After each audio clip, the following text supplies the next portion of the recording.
Hey there. Hi. Oh, no. I'm over here doing a Tabitha Brown. Okay, let me stop. Hey there. Hey, Sugar Plum. Anyways, y'all, it is Monday night. We're on about 30 minutes late. It's okay. It's okay. I'll tell you why. Yeah, in a minute. But yeah, it is Monday night. Sit back and relax. It is time for Rip from the Headlines. All news, no spin, no spin at all. Just the bare facts and how it's all going down in the news cycle. Thank y'all for tuning in. But can you do me a big favor? You can start right now, just simply hitting the like button and also sharing it via inbox, DM, sending the link out to other Tie Squad members and whatnot. It is very simple. It is not an arduous task. All right. We got nearly 100 in the chat already. That is a good thing. Thank y'all so much. All right. I'm going to cue the music and we're about to begin.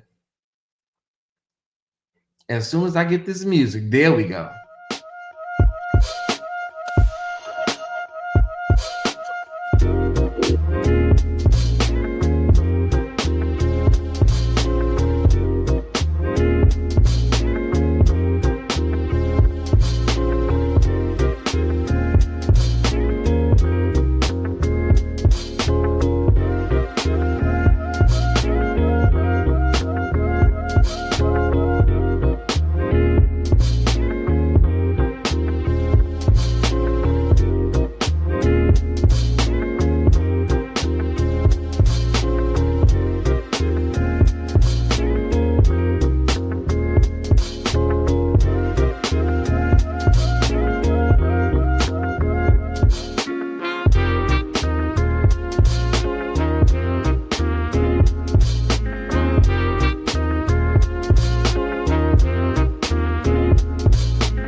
All right. Thank y'all so much for tuning in.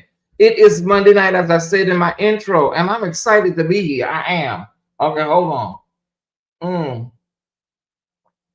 I'm excited to be here. All right. Who do we have? We have Brother Ben. We got Miss D. We got Timbri in the house early. All right, Timbri. Normally she makes her grand entrance. We got baby, let me see. We are here, brother, and I'm late because of you, because that memos only had me so engrossed and enthralled. I said, let me just push my show back. Let me push it back one, maybe 30 minutes, one cycle. Everybody, thank y'all so much. All the crystals. Thank y'all so much. I'm McDonald. You know what? I'm McDonald. I'm a person. I don't like stuff like, I don't know. This is probably the only time I wear this. I don't like. I don't know. I don't know. This may be my only time wearing this one. I don't like stuff around my neck because I feel like it's closing in on me. So, although I love it, it really feels good. But I don't know. Thank you, I Mandela, but I appreciate it. But I'm gonna try to get through this live. But I don't like things around my neck. I think it may be for my ancestors. You know what I'm saying? All the crystals. We're gonna call y'all the crystalettes. The crystalettes. Yeah. Larry, stop. Don't start. Oh my God.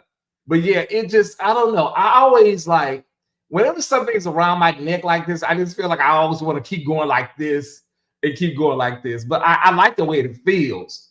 Oh my God. It's not cashmere, but it's probably something like it. It really feels good. Okay. Yeah. All right, everybody. Thank y'all so much for tuning in. I appreciate you. I appreciate all of you for tuning in. And we love you. Give me 1 second. Make sure I got all this correctly. Okay.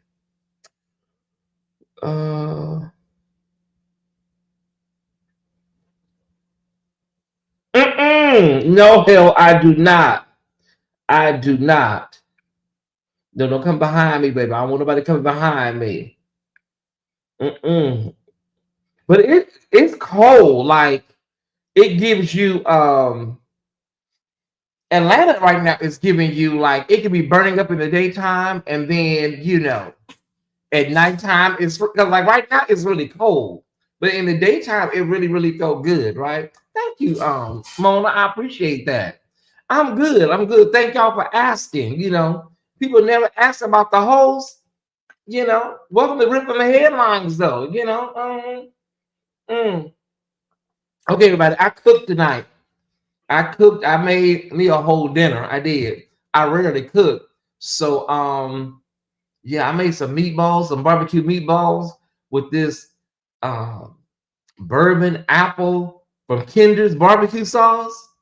I made some sauteed spinach and some jasmine rice, and I had some rolls. What is that? Brioche rolls from Pepperidge Farms, y'all. Oh my God. Out of my own kitchen. Yeah.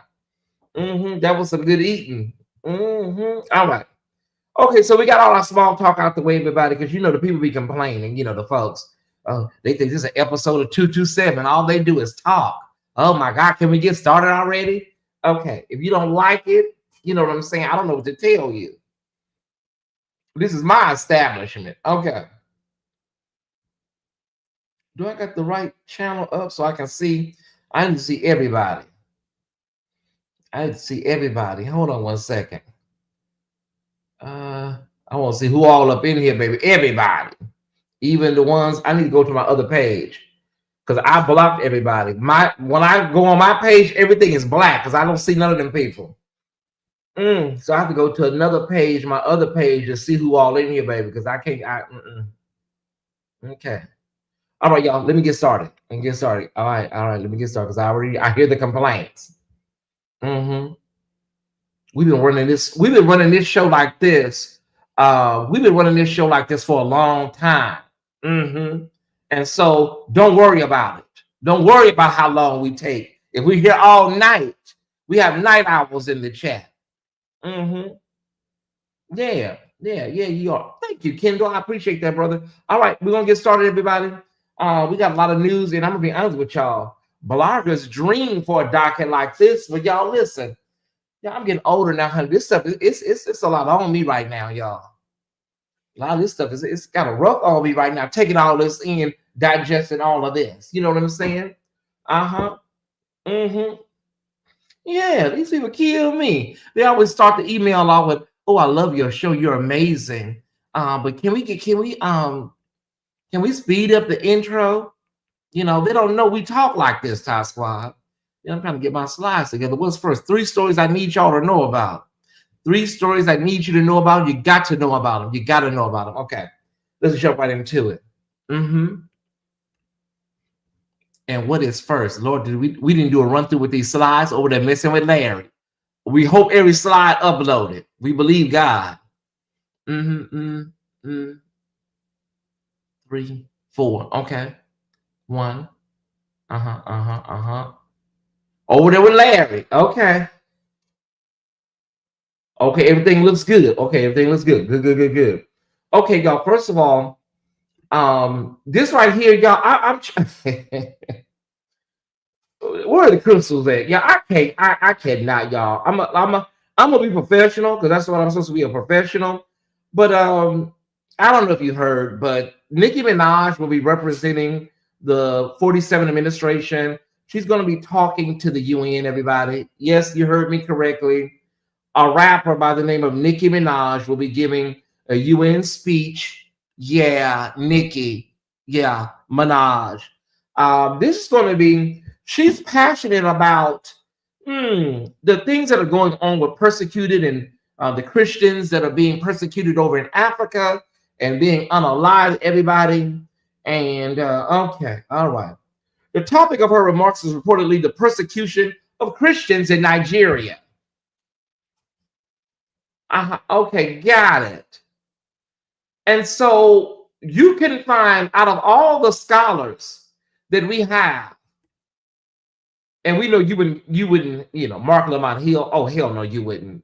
Ta-Nehisi Coates. Oh no, you know, um, Hannah Jones from the 1619 Project. Oh hell no. Let me just think of some more people. Cornel West, Michael Eric Dyson, Nicki Minaj. That's who you're sitting to the premier meeting space for the international community. Y'all, if I didn't know this was real life, I would think this is a bad Saturday Night Live skit. In the words of Larry Reed, what in the entire fuck do y'all have going on up here at the damn White House? Yeah, it's a joke, and they're setting her up, and she's going up there, and you know what, y'all? We're gonna what day is this, baby? Because me and the Time Squad, we're gonna be in the audience for this train wreck. Okay, Nicki Minaj is set to address the United Nations in New York in cooperation with the U.S. ambassador to the UN, Mike Waltz. The topic of her remarks is reportedly the persecution of Christians in Nigeria. Minaj publicly expressed gratitude for the opportunity and framed it as an extension of her influence. Wow. But she can come out and speak about Sister Harris or telling her millions and millions of followers to vote, but she can go up here at the bequest of child. I'm moving on to my next story, y'all. I cannot.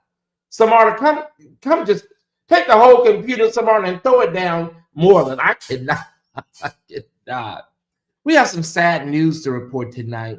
We have some sad news. Yeah. And don't, they say you be able to do a little toot beep beep. So don't go up there with all that toot beep beep energy, sis. Okay. We got some sad news to report. A young woman who went viral. She went viral in Beyonce's homecoming video with her shocked expression. And we're sad to report that Sydney Hardiman has passed away. She was very young. She was just 25 years old. And I regret to inform you tonight that the cause of death is self-harm.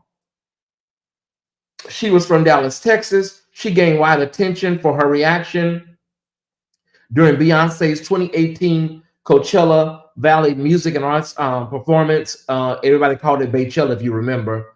The moment was featured in the 2019 Netflix documentary Beyonce Homecoming. At the time of her unaliving, she was engaged. As a matter of fact, she was set to be married in April of this coming year, April 2026. Yeah, you don't know what people are going through it, Ty Squad, and mental health is still very taboo in our community, in the Black community. And so I just hate that this happened because everybody loved her expression. She went viral for so many good reasons, for her genuine surprise and awe of Queen Bee. And Mama Tina Knowles has released some expressions on social media. I'm not sure. I haven't been around the Beyonce's. I'm sure Beyonce will do something for her. Yeah. Prayer to her family, prayer to the loved ones. Yeah. Just sad all around. That's a story that I knew you needed to know about because self-harm is real. I've been there, and so many in the chat have been there. Okay. Okay. That family's going to need a lot of love and support. A lot of love and support. All right. This story right here is our number one story from the three. and it is the news has come out that O.J. Simpson's estate has settled with the Goldman estate. You heard me correctly. They have settled with the Goldman estate, and it is for, hold on, I believe $58 million. Wow, 58 million with the M dollars. Here's the problem. Um, Here's the problem. You know, when you pass away, your estate is going to go through all kinds of things. All the creditors, people you owe, all of that's going to happen. That's natural. But if OJ would have handled this, because I'm sure his estate has gained some value after his passing. But had OJ handled this while he was living, a lot of this stuff while he was living, it would have been better off for your children. So the estate accepts the $58 million claim from the Goldman family, but any payment would be a fraction. So whatever was, could have been arranged and facilitated, may have been able to help your children get something, whatever the scraps that were left over. But, once you die, everybody's going to come looking. I don't know what provisions he may have made prior to his death for his children, but this is just really, really unfortunate that this has happened. And the Goldmans, they were successful with their wrongful death claim way in the early 2000s, late 90s, early 2000s. They were successful. I remember vividly with the case concerning their son, who they believed that OJ unalived along with Nicole Brown Simpson. Yeah. But this is crazy, y'all. This is absolutely crazy. If I was a kid, I would have had, if I was his kid, I would have had to. Yeah, yeah. And then, OJ did a lot of craziness. He was doing stuff like writing books called If I Did It and What If I Did It and I Could Have, all this stuff. It was just crazy, y'all. It was crazy. I remember a Fox special that came on years ago, and there was a legal analyst. It was on Fox. It was O.J. Simpson. They had one of the legal analysts on there, and he said, listen, had that trial went any kind of other way than it did with all of that reasonable doubt that the LAPD gave, they just gave that to an acquittal, right? Mark Furman with the racist remarks and, the blood splatter and all of that. People thought that was tampered with, the way the blood was dropped. And so, but any other scenario, O.J. Simpson probably would have been found guilty, but there were so many mistakes, and you had overzealous prosecutors like Marsha Clark and Christopher Darden. Didn't come to find out they was messing around. It was a lot going on, y'all. Did the Goldman's wife pass? I believe the mother did pass away. I do believe that the Goldman wife did pass away, but I've always seen the daughter and Mr. Goldman. I never saw a wife, but I did think that early on they said something about the mother had passed. It's been 30 years. It's kind of hard to remember all this stuff, but yeah. And so the difference between OJ and so many other figures is that OJ kind of was able to kind of go off, and kind of like after he had his incident in Vegas, kind of like went off and kind of just went away for a while. Remember, he had the incident. He had the incident in Las Vegas. He did jail time, and then after that, he kind of went somewhere and sat down, and then he got sick and passed away. So yeah. All right. All right. At the end of the day, the Goldmans, honey, win, lose, or draw, whatever happened, the Goldmans have reached a deal. The Simpson estate accepts the $58 million claim. How much they're going to get, honey, that's up to whatever, they can get. All right. And we're moving. All right. Let's see what we got here. It is time for the Black Hollywood Report. I love Black Hollywood. Yeah, I do. That's what I love. I love the Black Hollywood Report. Let me see what we got here. Okay. Okay. I don't know if you guys have been watching BravoCon. It is like for Bravo TV, right? It's like, it's like their Oscars, right? BravoCon. Well, it's more like a symposium where all the reality stars come together, and they have this big to do in New York City. And so they gave the wife time. Yeah, get it, wife. Okay, they gave the Lifetime Achievement Award to Candy Burris. I know somebody may say, well, that should have went to Nene Leakes. Well, Nene Leakes has had litigation against NBC Universal and made allegations against Bravo and so many others. So I don't think they were going to be giving her no achievement award, right? But if it was any other probably scenario, yeah, that probably would have went to Nene. And I'm not sure if she's gotten it before the breakdown. Like, I don't know if she's got the Lifetime Achievement Award. I didn't look that up before their breakdown because she was the original housewife. But Candy was there, I think, since like season 2. So Candy has been there a long time.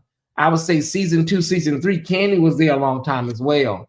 And so her daughter was there to present, and Cynthia Sugar Mama Bailey presented to Candy.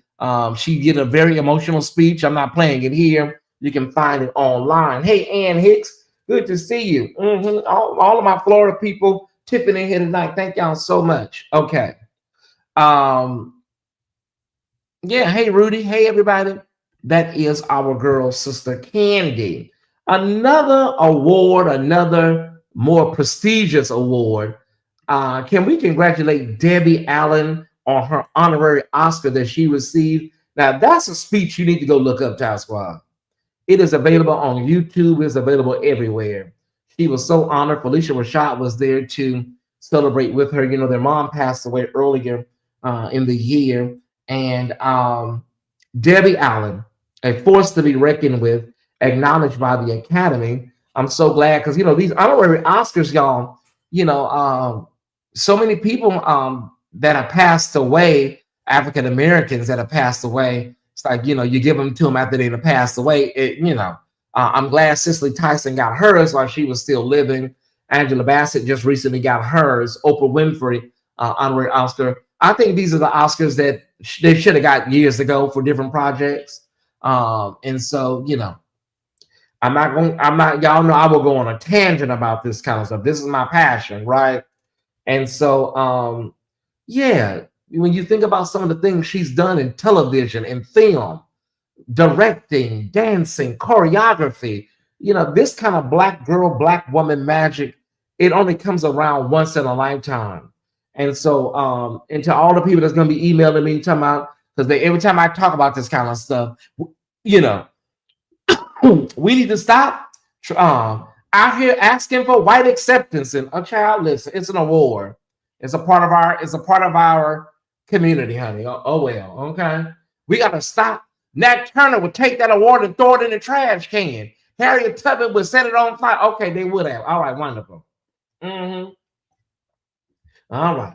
Martin Luther King and Coretta would have boycotted it. Okay, we got it. We got you. All right, baby. Congratulations. Can we just say congratulations, Candy? Congratulations to our girl, Debbie Allen, who brought us a different world.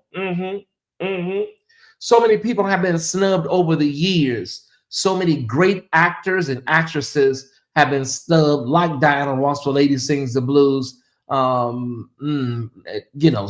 Cicely Tyson for Sounder, Diane Carroll for Claudine. The list just goes on and on. Margaret Avery, The Color Purple. Oprah Winfrey, The Color Purple. Whoopi Goldberg, The Color Purple. It's just been snub after snub. You can go to the men too.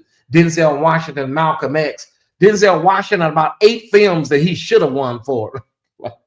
Like he really literally could have won for. I can name them right now, one by one, starting back to Cry Freedom, Malcolm X, Antoine Fisher. There's so many movies that, he didn't even get nominated for, let alone win, right? Okay. All right. Congratulations. All right. Hopefully one day they will give, there are a couple of people that deserve an honorary Oscar. Hopefully they will get them to them before they pass away. All right. Wow. Okay. I got some really good news, y'all. I got some good news. For all of my second time around folks, you know what I'm saying? Halle Berry and her new boyfriend, Scott Brideway, was spotted looking all cute and coordinated at a recent event. And as a producer and songwriter, He is nominated for 5 Grammys this year for his work with Kendrick Lamar. The official Tyesse Report loves an upgrade. We love it. This is much better than what's his name? BLT. Yeah, we love an upgrade. And I have some more news for Hallie right now, y'all. I got some more news for my girl Hallie. Listen, we love it. That loser, that bum that she was with, basically knocked her up and, just all hell broke loose. I hate to use terms like knocked up because it reminds me of when I was a kid, but you know what I'm saying, y'all. We forgot all about BLT. She's happy, she's smiling, but listen, don't move too fast with this one, Hallie. Okay, girl. This don't move too fast, sis. Okay. Now, coming this spring from Will Packer, she's going to be starring in You, Me, and Tuscany. Okay. This is from Will Packer, the producer of Girls Trip. Okay. Now, listen, this is with the guy from Bridgerton, the light-skinned guy from Bridgerton that everybody swoons over.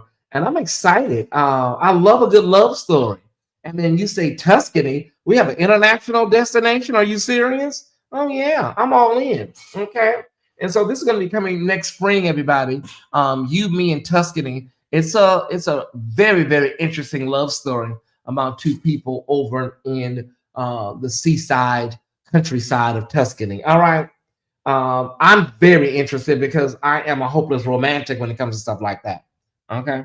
Well, that's the Hollywood Report. Yeah. Thank y'all so much for paying attention. I saw the trailer earlier too, Crystal, and I am in because I love that kind of stuff. Okay.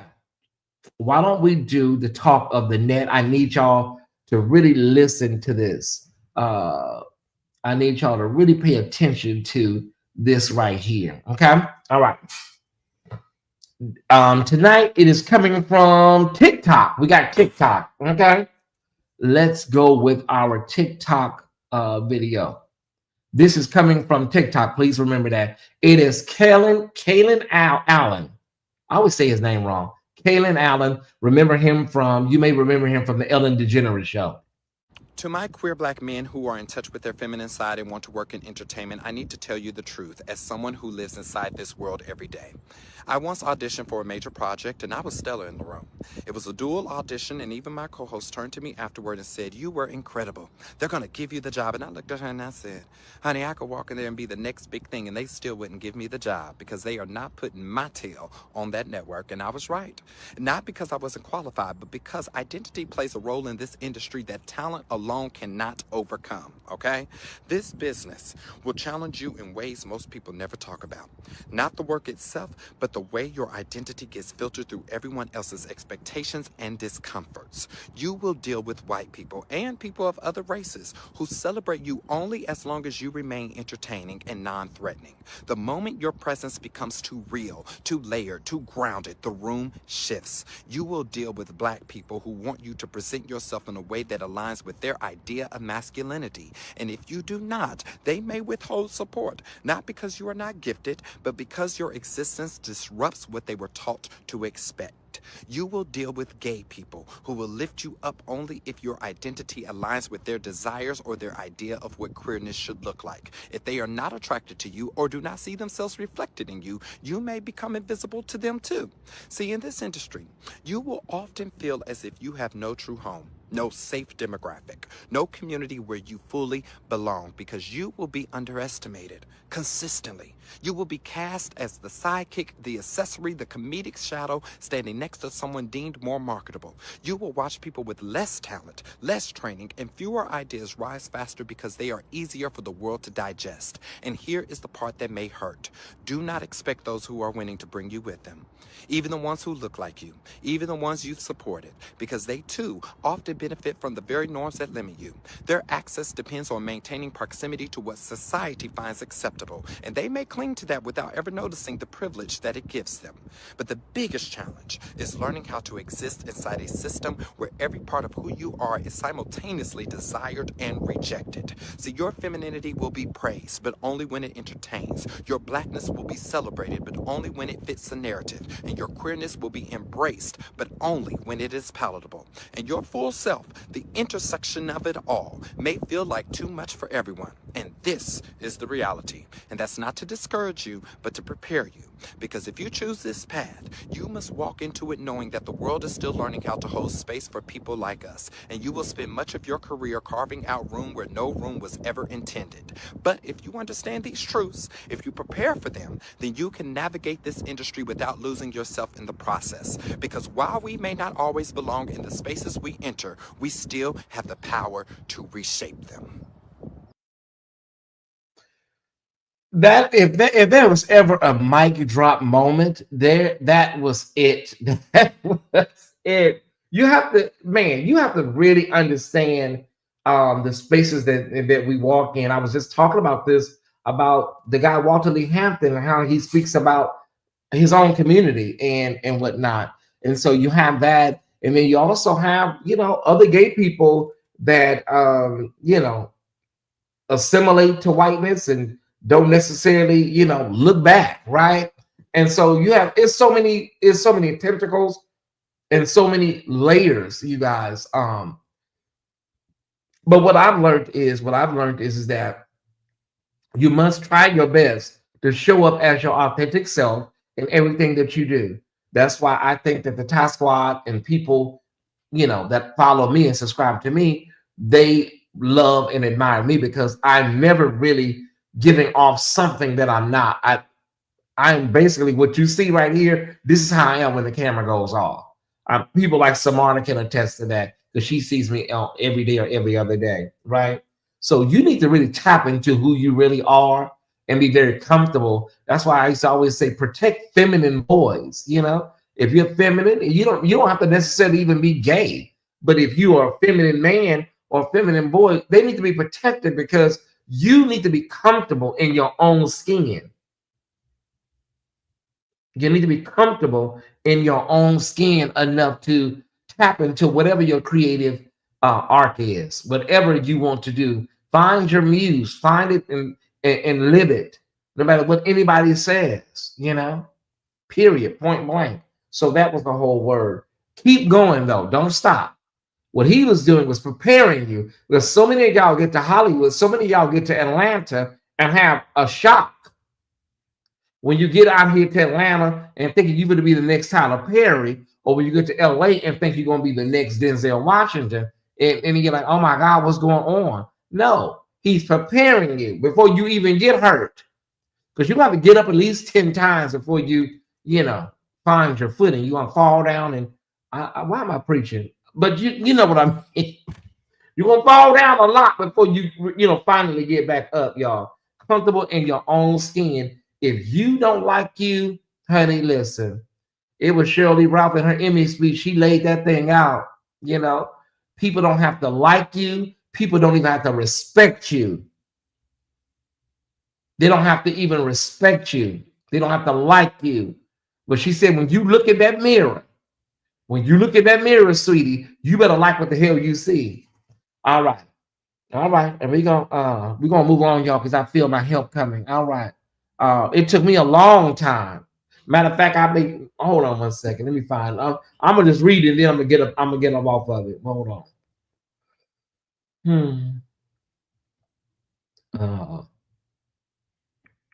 Let me get this quote together. I hate paraphrasing the greats. Some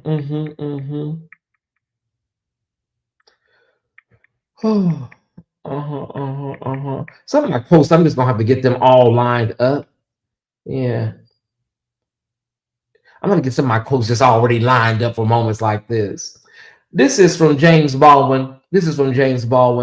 It took many years of vomiting up all the filth I'd been taught about myself and have believed before I was able to walk on this earth as though I had the right to be here. Do you hear me? It took many years of vomiting up all of the filth I had been taught about myself and have believed before I was able to walk on this earth as though I had the right to be here. Let that soak in on your way home, okay? We'll talk about it another time. All right. Hey, Stephanie. Hey, everybody. All right. Let's rock and roll, y'all, because it is a late hour. We started 30 minutes late. We over there watching Larry. All right. Okay, we did the Black Hollywood Report. I think I got time for Black Media Matters. Love it, love it, love it. Black Media Matters, and that's a twofold thing. Black Media Matters. But there are also Black Media Matters that we need to talk about too, right? Okay. Let's get to it. Thank y'all. I see cash apps coming in. I appreciate it. I really do. Thank you so much. Okay, y'all. It is happening right now in Miami, right? Tamara not here, but it's happening right now in Miami. Today is day one of the Megan Thee Stallion versus Milagro Grams. Milagro Grams is a blogger. I'm gonna give you just a little. I don't have time tonight because this ain't that type of show. But I'm gonna give you a little background, you guys, so you can understand what is going on. Because you're gonna see in the coming days this story picking up a lot of traction. It already has because the date is day one. Okay. So the plaintiff is Megan Thee Stallion, aka Megan P. The defendant, Milagro Cooper. She's also known as Milagro Grams, a social media personality and commentator. The venue is the Southern District of Florida over in Miami. Okay. All right. Over in Miami. And this is in the Southern District. Megan has filed a defamation, harassment, cyber stalking style lawsuit against Milagro Grams. The allegation that Milagro acted as a paid surrogate mouthpiece for Tory Lanez, Daystar Peterson is his other name, his government name, who was convicted of shooting Megan in 2020. Megan's claim states that Milagro Grams published false statements, harassed, belittled, or insulted Megan online in support of Lanez, punishing Megan for his conviction and sought to tarnish her reputation caused by emotional distress. Okay? Okay. Let me say this. She can sue me because, honey, listen, I do have a little change. I can take care of myself. What's her name? Milagro. A lot of people believe that, she was on the payroll. She was paid. She was bought and paid for. They like to use that around here in this sector a lot. Oh, you bought and paid for. You become a friend with somebody. You become an ally. Oh, they done paid them off. Yeah, they done paid her off. But a lot of people think that, yeah, Milagro, yeah, because she was out here on the battlefield doing a lot and facilitating a lot of that animus. It was really bad. Megan Thee Stallion, I picked up some energy when she was talking and her documentary, like she didn't want to be here no more. It was bad, y'all. It was bad. I think when you look at some of the stuff, Larry, behind the scenes, there was a lot of stuff that came out after Megan filed. You're like, damn, what? Oh, they were carrying. Larry, it was orchestrated. It was organized. I mean, at face value, so many people say, and I heard a lot of people say that, Larry, like, Megan, girl, you're a billionaire. You won a Grammy with Beyonce. The hell with some little small petty blogger. No, no. When you see how they put that thing together, that thing was like a Russian. It was like I was saying the same thing, Larry, until I went through and saw how they were trying to literally destroy this woman. And then she played in our faces. And I'm like, she didn't know what was going on. Oh, no, I can girl, we know, we now know. We now know. Now, whether the jury or the judge is gonna rule in her favor, that remains to be seen. Oh, it was a cold piece how they was doing Megan, baby. They literally wanted to end this woman. Like, it was every day, it was all the bloggers. It was like, it was one at the top, like, they were like feeding all the blogs. It was like an assembly line. I don't know how that girl survived that. I don't know if I could have took it. Everybody was talking about it. You ain't shit. I'm glad he did it. He should have did it. He should have put it in your head instead of your foot. Every day was something. And I'm not saying that she's responsible for the people that did that. I'm not saying that. But man, it's a cold piece of work when you see how they put it together. Okay. Among the elements at issue, whether Milagro was acting as an agent or paid surrogate for Lanez, whether her online commentary constitutes defamation, harassment, or other torts, and whether she must be held liable. Okay. So make sure we got anything else we need to know here.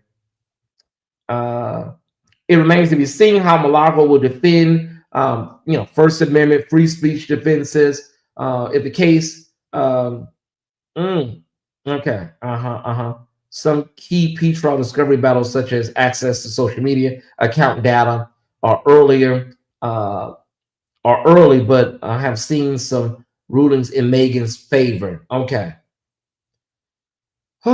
all right. It's in the court right now. Today is day one, y'all. Let's see how it ends. No, you could never end an Aquarius. Okay, so that was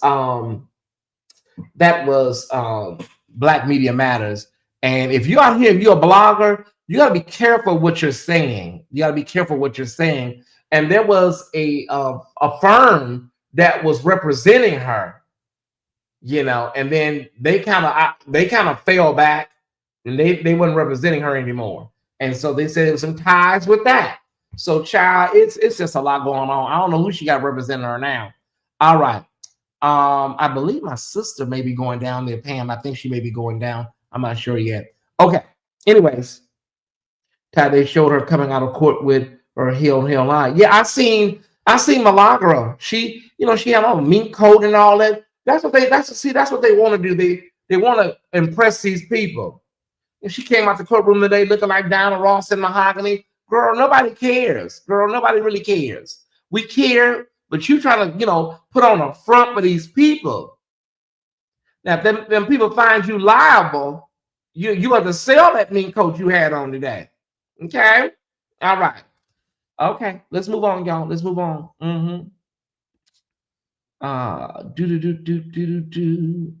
It is time for, I guess it's time for Rip from the Headlines. Let's jump right into it if that's where we're at. Yeah, okay. It's time for Rip from the Headlines. Let's jump right into it, everybody. Okay. Cue the music. Do we have the music? I think we do.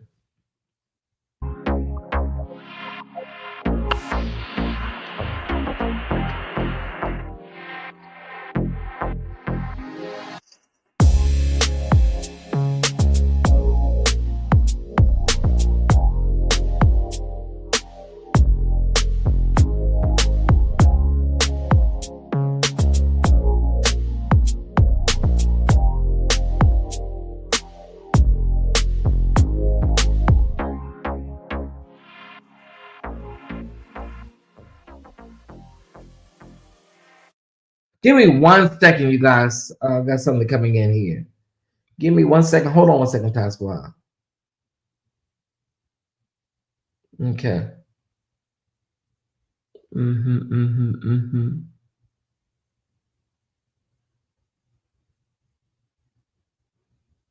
Okay.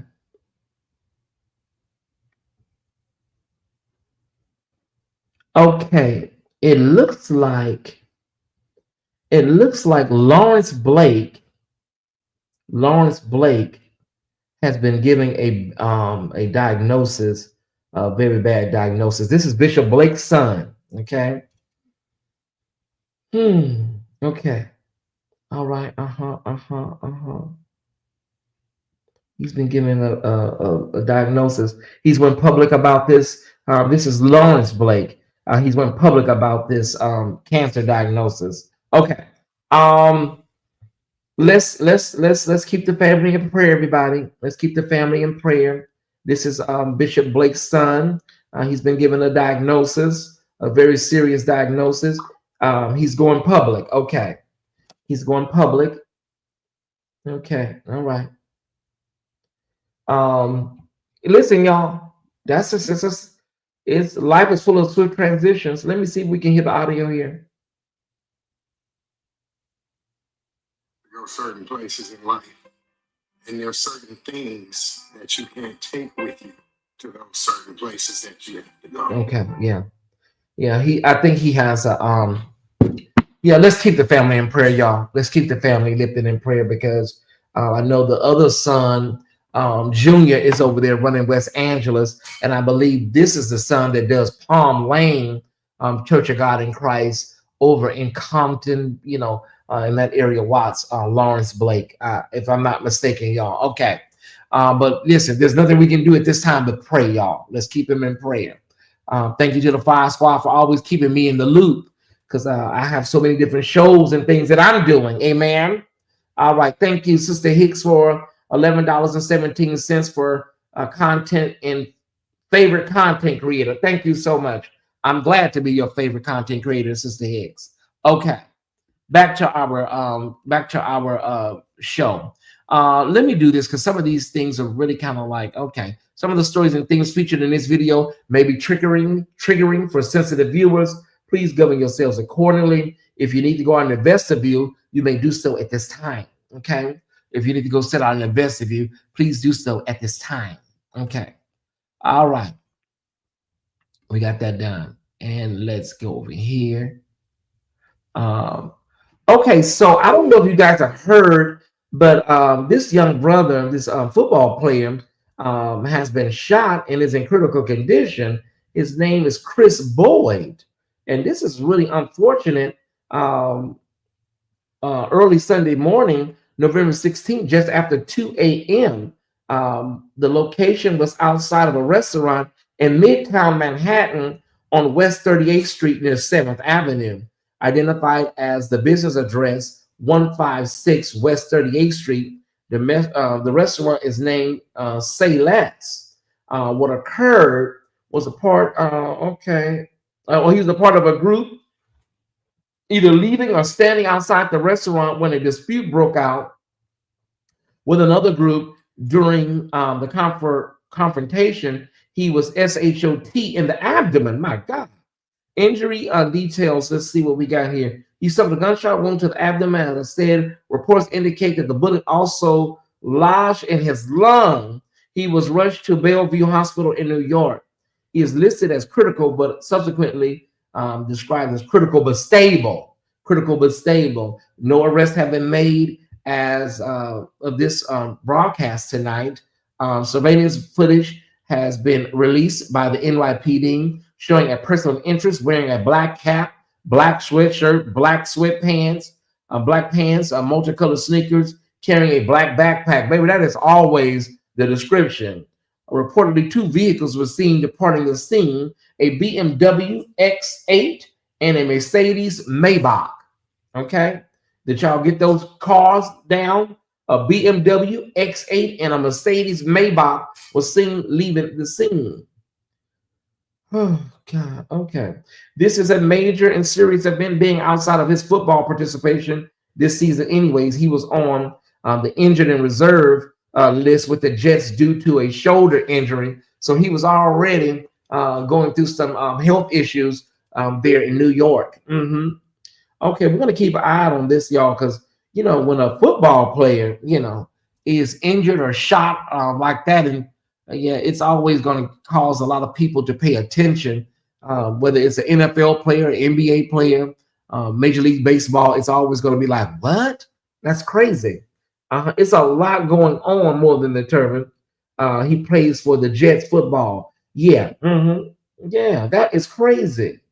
Absolutely crazy, y'all. Let's keep him in prayer. Hopefully he can make a speedy recovery and eventually return to playing. Reuters is reporting that the police are still searching for the suspected gunman at this time. Okay. You just have to take the law along with you everywhere you go, y'all. You just really do.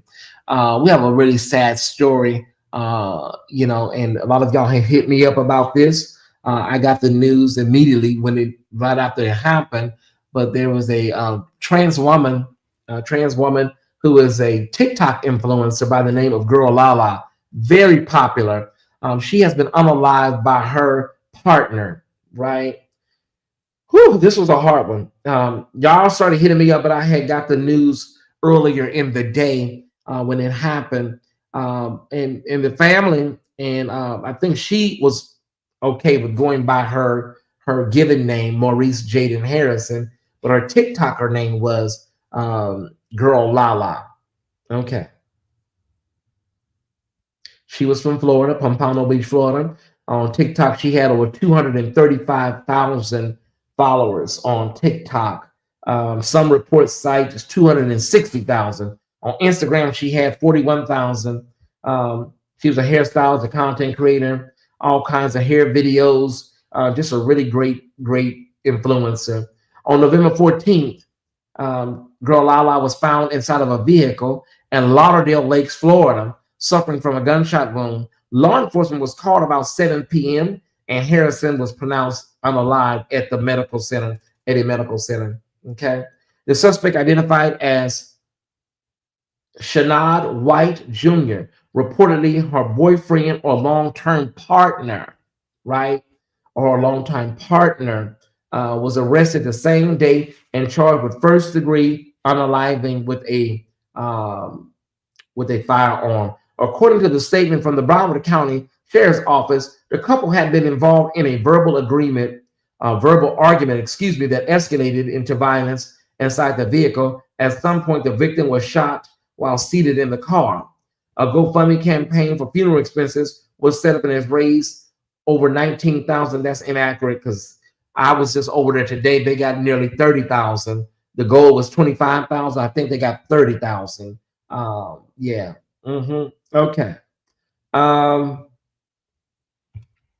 Domestic violence is serious, but when it's trans domestic violence, there's so many elements that come along with trans domestic violence. Sometimes there are elements of some men don't feel comfortable, being out and open with their trans attraction. Sometimes there may be threats. Sometimes there may be implied threats. Sometimes the domestic violence just may be that. We have people now coming out and saying he was always abusive to her. But there are layers. I just want to give you just when it comes to trans women of color, there's so many layers to their domestic violence. It's not like our biological women and their domestic violence situations, and they're layered too, I'm sure. But trans black trans women, it is so multi-layered. There's so many different things that happen, you guys. The reason this is so disturbing is because she's very young. She was very talented. Her whole life was ahead of her, and nothing that transpired in that car should have led to this. Nothing. Absolutely nothing she could have done or said, or whatever the case may be. Should have led to this. I always say this, you guys. I always say this. In the early signs, ladies and men, in the early days, when you start getting them red flags, that is the time to get out. I don't care how good the loving is. I don't care if his eyes are blue or gray. When you get them early red flags, that is a time to put together your exit strategy and say, check, please. Because they start out very subtle. Very rarely do they come on like an onslaught. They don't want to scare you off, right? But in the early days, when you start seeing the little red flags, get up out there early as you can, because baby, it don't get better, it gets worse. I know that sounds cliche because that's what everybody says. It don't get better, it gets worse. They say he was known. Her friends say he was known for whooping on her and beating her and humiliating her. Okay, all right. So we're gonna keep an eye on this case and see how he's gonna be charged. And let me see. Do we have any charging documents on this guy? Okay. I think he was. He's in custody.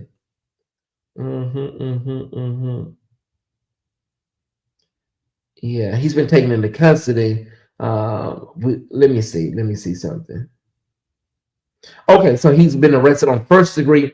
Now that's a first, especially for Florida. Okay, first degree unaliving charge. This guy. Okay, good. That'll hold him. At least that will hold him for right now. Okay. Yeah. Oh yeah, Melanie. They say he's a cold piece of work. He was a cold piece of work, but now he will have to answer to his crimes. And now he think he bad. And now you're in a place where we can prove how bad you really are. You say you're bad, huh? All right. Okay. Very disturbing story, everybody. Our next story is very disturbing. It is from my local news here in Atlanta. I saw it and I said, I have to cover this. This is a young brother out of Atlanta who was shot in the back by a off-duty Atlanta police officer. Let's get the information on this.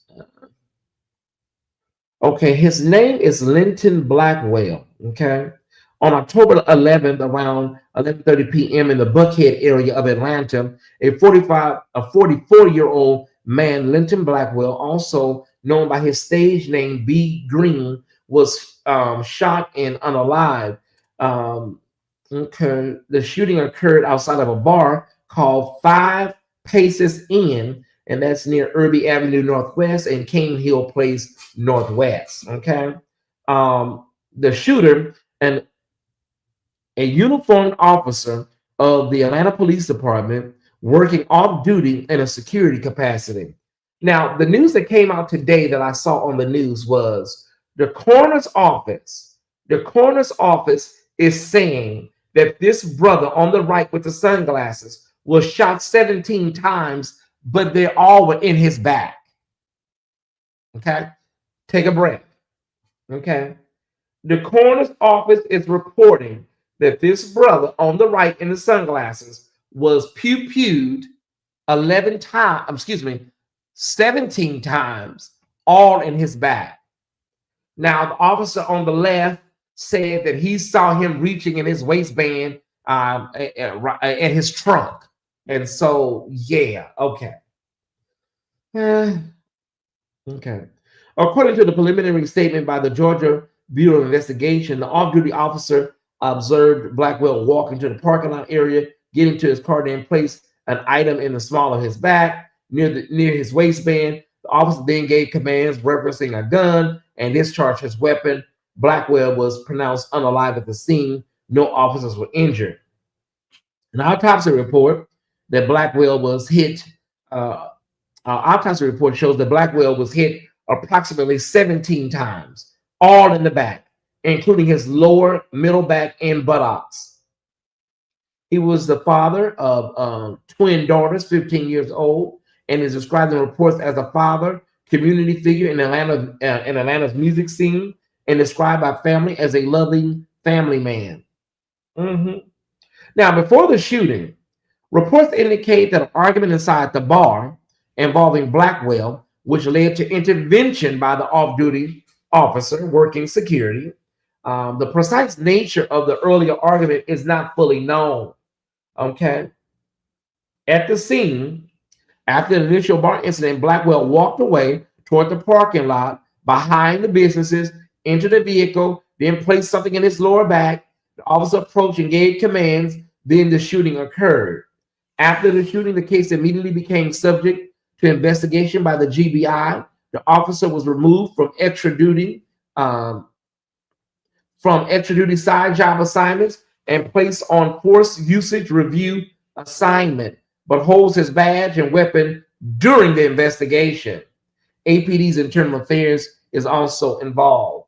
Now let's get to the family. The family, Blackwell's family and friends, are demanding answers, especially given the autopsy's findings, 17 shots, all in his back. They question the justification of so many shots from behind and whether Blackwell posed a imminent threat. Now, listen, if somebody is standing up, and if they're pointing something at you, say for instance, it don't take a rocket science, a rocket scientist. Somebody has something and they're pointing it towards you, or somebody has something in their waistband and they're reaching for it. All of the bullets look like will be from the front. Like it doesn't make sense. And the amount of bullets, like what the hell? And so oftentimes, y'all, people be like, we need more black officers. No, we need officers. I don't care who they are. They can be polka dot.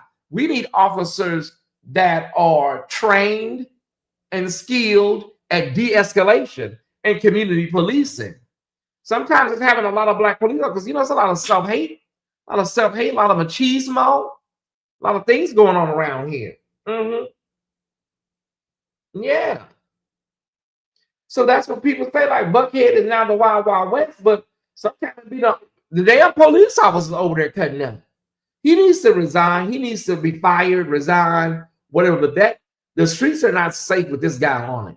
Absolutely not safe with this guy on it. All right. just take a brief moment right here, y'all. If you want to support the platform, we have two more stories to get to, and boy, do we have two more stories to get to.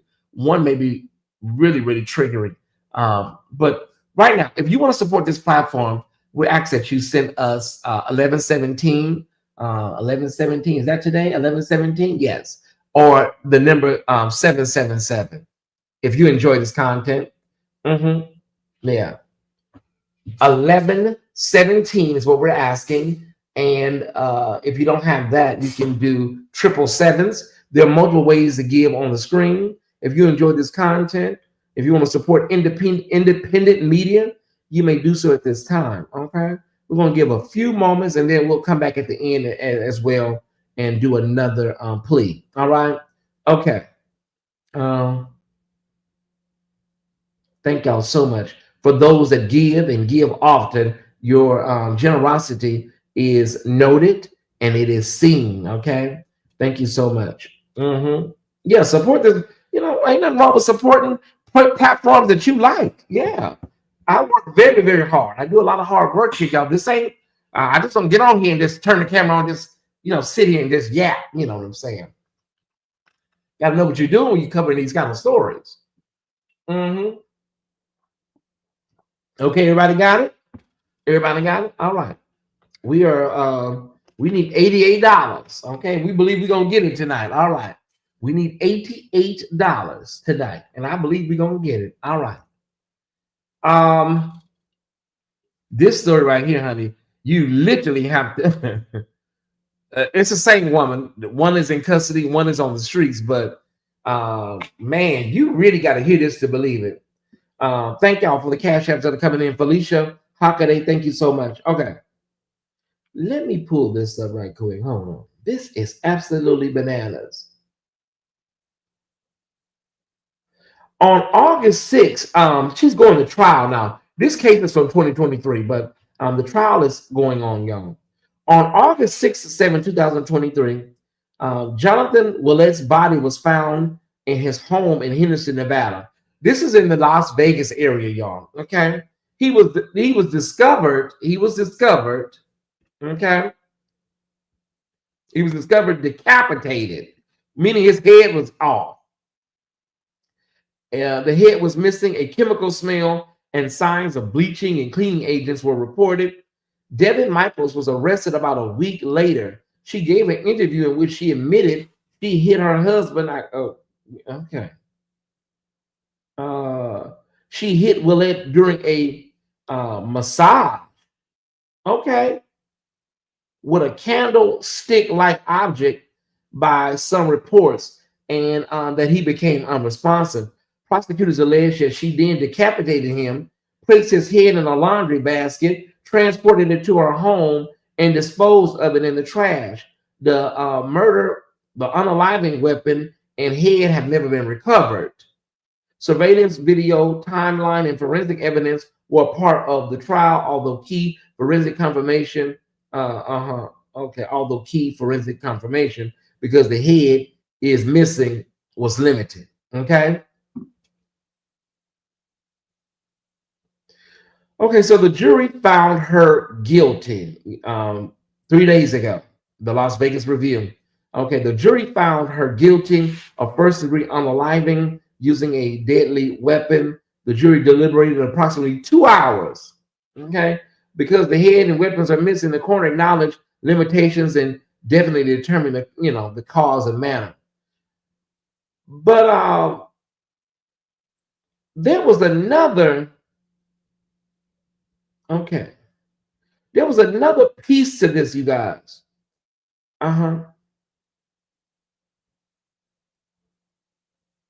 Okay, so this was not her husband. Correction. This was her ex-boyfriend.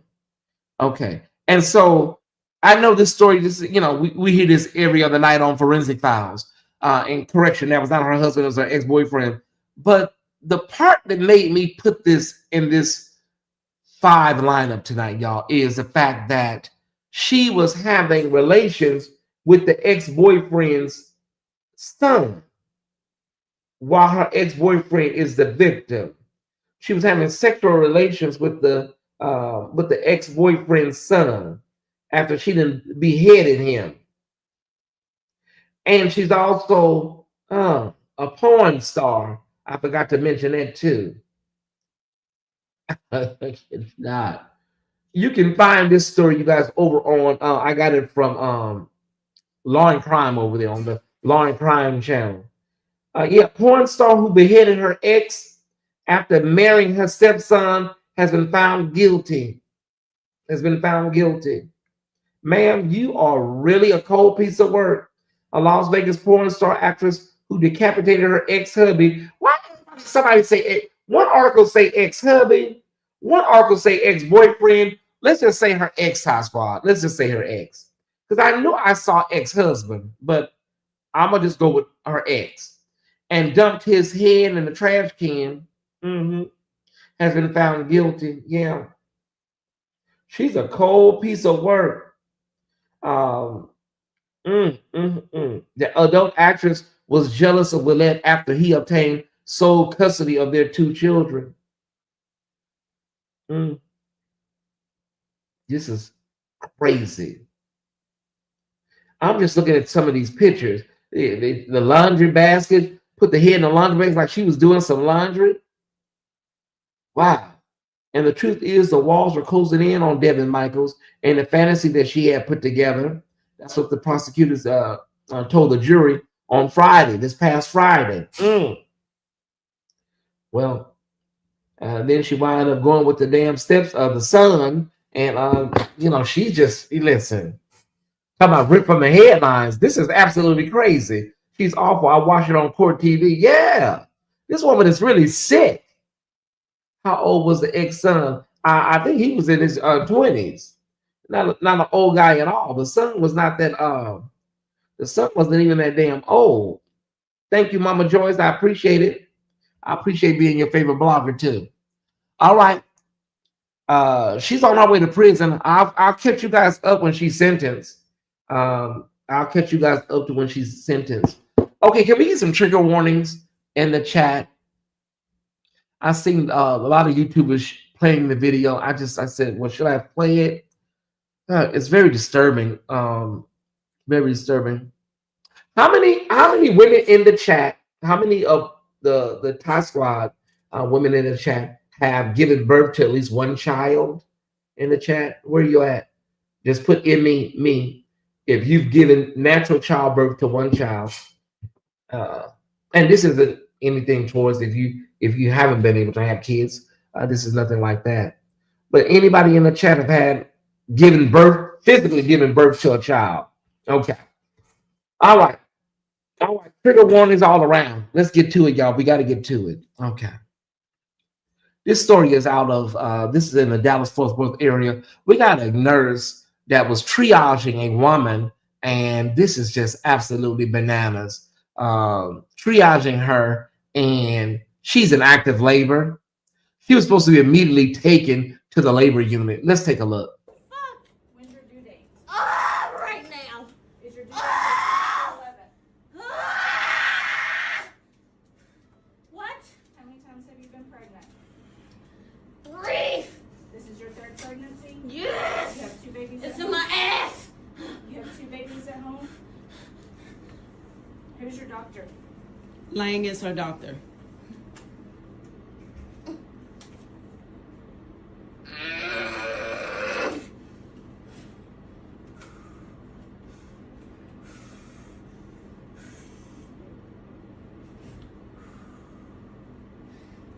Y'all treat all your patients like this or just the black ones?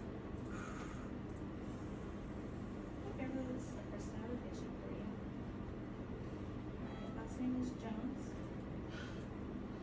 She's G3P2. I'm not sure what her due date is.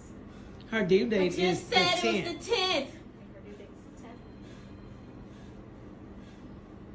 She had 3 pregnancies, 2 babies at home.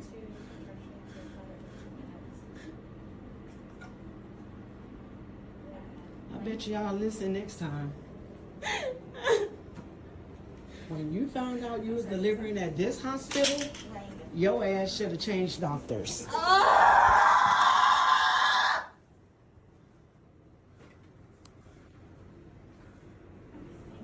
Everybody say how they treat people here.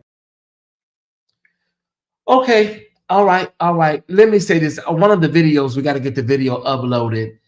See, we have nurses in the chat. You can, if you're not properly, attended to, you can die, giving childbirth.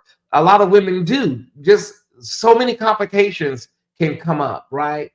Um, and so we also have an update, y'all, because it's been going around.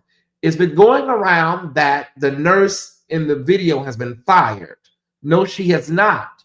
I'm getting word that she has not been terminated, but the hospital, they say, is on some sort of lockdown, right? Yes. And anybody, I talked with my aunt Earl. Anybody else would have been fired on the spot, right? But I'm trying to get the video uploaded so we can get some more context here. Hold on. Give me 1 minute. Let's get this other video uploaded. I'm sorry, you guys. I was watching Larry and I should have been working. It's okay. All right. I would have knew this video didn't upload properly. Okay, so we'll talk until this video gets uploaded. Let me get some of your comments while we're waiting. This is absolutely unacceptable. That in 2025 that somebody will be just treated so carelessly. Now they feel like we are oblivious to pain. They don't get any type of pain recognition to us. They think we can just take anything. Yeah, absolutely crazy. And we're just still waiting for this video. Okay, we believe God that it's gonna upload. Let me get some comments here. Let me go all the way back. Yeah.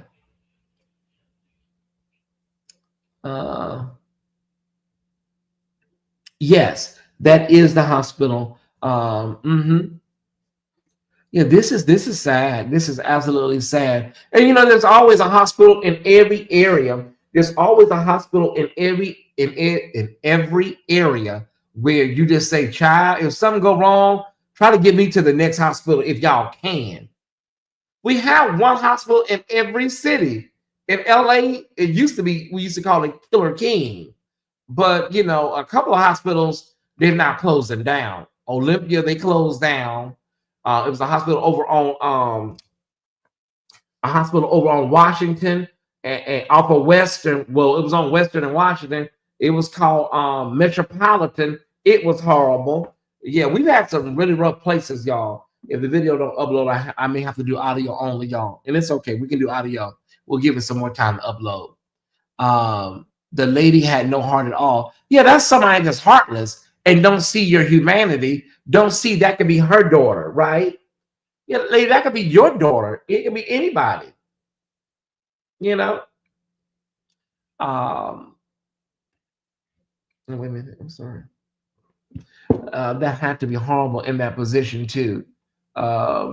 Lawsuit pending. I hope that they get the right representation and that they take that hospital for everything they're worth.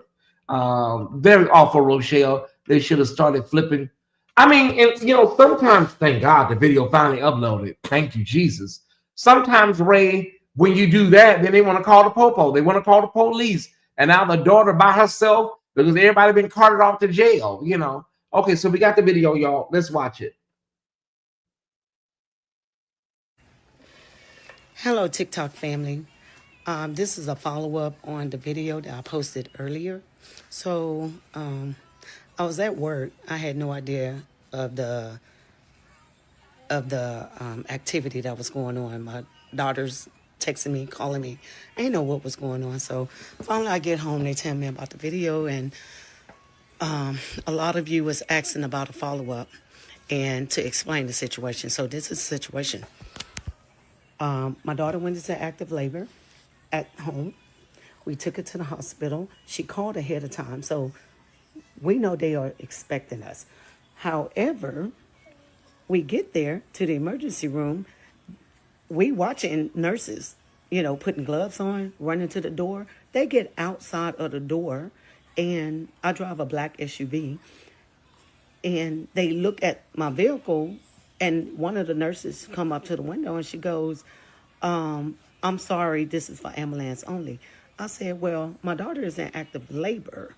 And she was like, okay, she said, but you're going to have to go to the front. I'm like, I have to drive to the front. And they said, yeah, you have to drive to the front. Okay, another redhead. And so I'm like,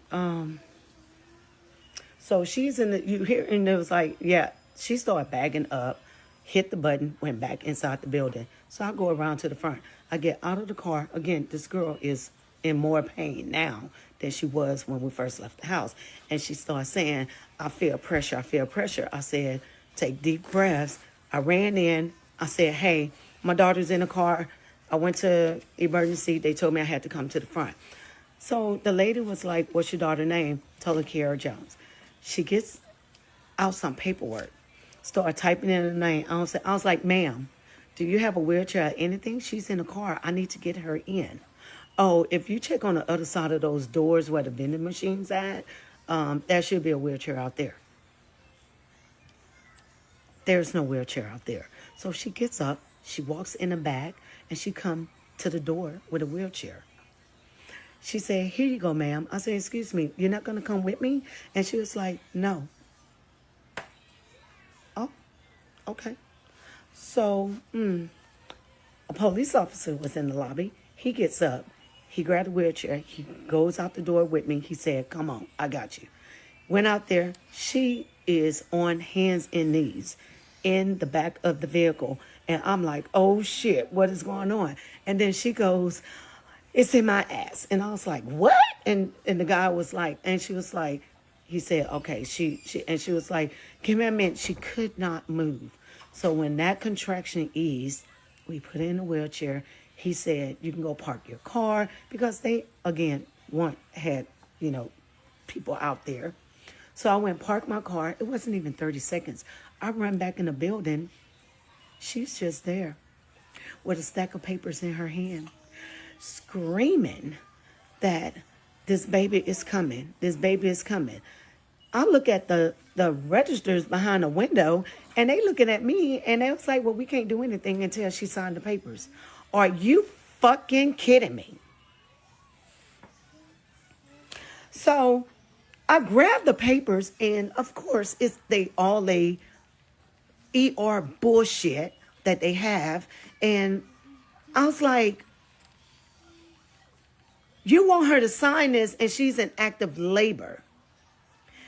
And they was like, okay. I was like, ma'am, she was supposed to be induced earlier today at 8 o'clock. And they called and told her that they will call her because they didn't have beds.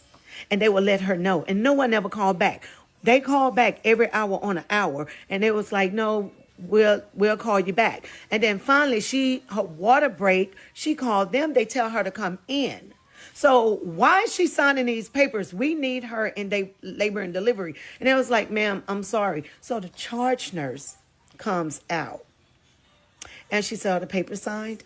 What fucking, are you serious right now? And she closes the door.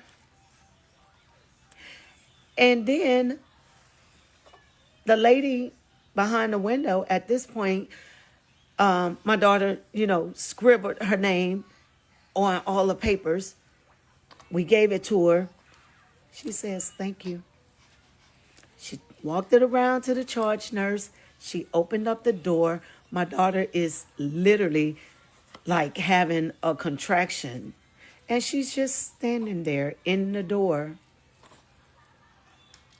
So we push her into the door. I said, can we get her into labor and delivery? She said, no, we have to fill out all this paperwork. I have to do the paperwork and get her a band before we can send her upstairs. So that was the video that you guys saw that I initially posted. So the next video that has no picture on it was when I was pushing her in and we was at the window, because they asked me to move her from the window so they can take care of the guests or, patients that was coming in and out. Do not go to this hospital. This hospital is ghetto as hell. They do not care about black women or their babies. This is crazy. I read about stuff like this all the time, but to see this firsthand, this lady did not care none of them. It wasn't until we got into labor and delivery where we saw an ounce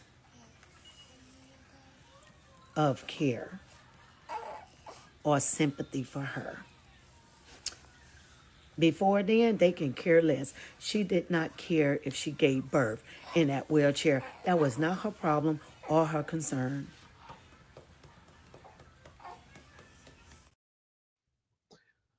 Ty Squad, I tell you, it's just it's hard because black people, especially black women, in these hospital settings, it just seems like every day you're hearing a story like this. Every day, Nicolette, we got a mother that lost her baby here in Georgia, baby decapitated. Judge Hatchett's daughter-in-law lost her life over at Cedar Sinai. You know, it happens more often that some of this stuff don't even make the news. It don't make the news. We're gonna watch it one more time for those that may want to see it one more time. When's your due date? Right now. Is your due date September 11th? What? How many times have you been pregnant? 3. This is your 3rd pregnancy? Yes. You have 2 babies at home? It's in my ass. You have 2 babies at home? Who's your doctor? Lang is her doctor.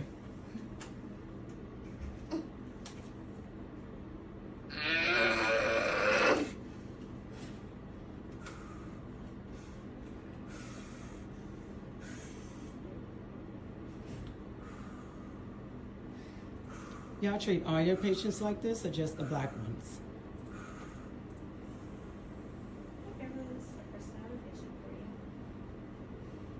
Last name is Jones. She's G3P2. I'm not sure when her due date is. Her due date I is just the said 10th. it was the 10th. I think her due date's the 10th. She had 3 pregnancies, 2 babies at home.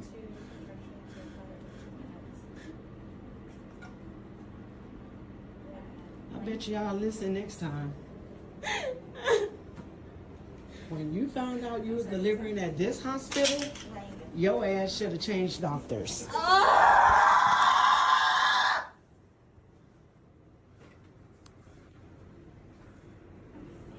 Everybody say how they treat people here.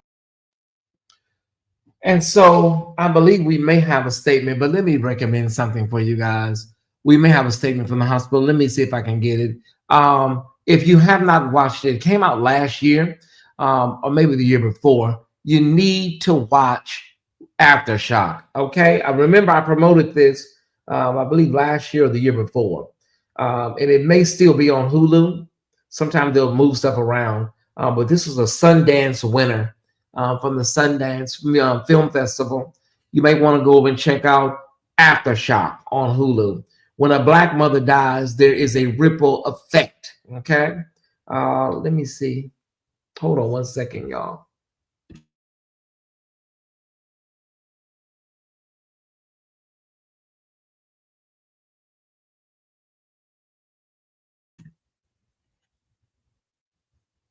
Okay.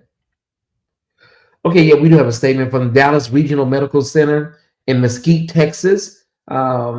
They issued a statement saying they are reviewing the situation to understand what occurred. The hospital has cited patient privacy laws for not sharing specific details regarding the case of the patient identified in news reports. Her name is Carrie Jones. Carrie Jones. Okay.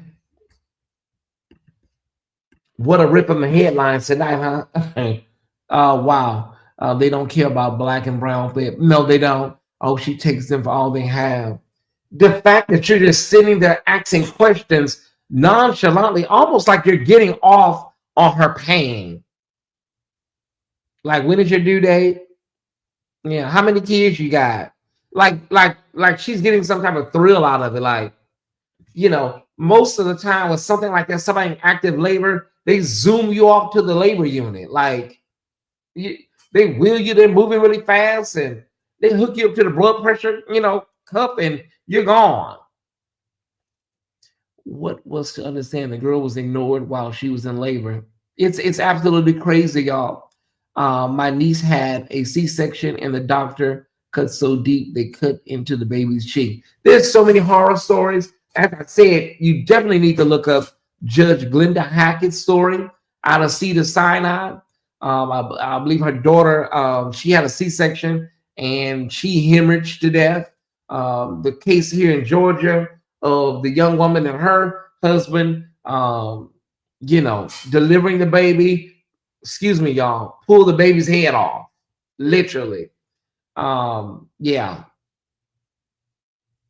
yeah, a lot of times they get off by saying we're gonna retrain Ray. We're gonna retrain, and we had some team meetings and staff meetings, and the hospital is actively working to retrain the staff, and you know, and listen, the nurses and these doctors are part of unions, so it's kind of hard unless they do something really egregious. Nowadays, it's hard to get people filed because they got union reps and child, it's crazy.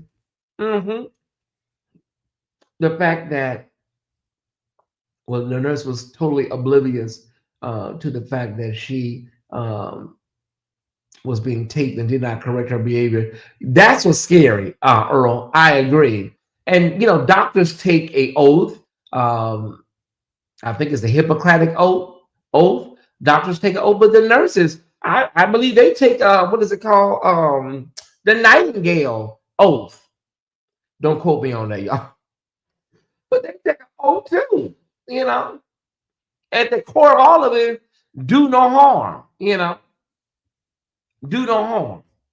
Hospitals may not do anything, but if it's reported to the board of nursing, as I'm sure it will be, they can revoke her licenses. Yeah, yeah, but no, they need to definitely seek some sort of legal representation. hmm We take the Nightingale pledge. Okay, I knew it was Nightingale. I didn't know what was it, the pledge or the salute, but I thank you so much, the Fab Nurse 1141. Yeah, it takes a lot, you guys. It takes a lot nowadays for these stories to even make it because they happen so often. I think the reason this story went viral is because you hear the young woman in pain and you see somebody that is being paid good money, to take care of that, and they're just sitting there, like oblivious, like the woman is screeching in horror and pain, right? Saying that it's in her butt, and like I said, so many things can go wrong. You can lose your life giving birth. So many women have, so you have to be very careful and make sure prompt, adequate care is being given. Yeah. Um, they can report it for sure. Something, yeah, to be done. And I hope they find an attorney. Yeah, where's Ben Crump when you need him? Where's Brother Ben Crump? There was something else that just came through here. Y'all don't know what it was. Yeah, I tell you. Thank you, Lisa, for $22.17. I appreciate it, baby. Thank you so much for tonight's show. Let me see what we got here. Something else just came through here. Through the email. Let me see.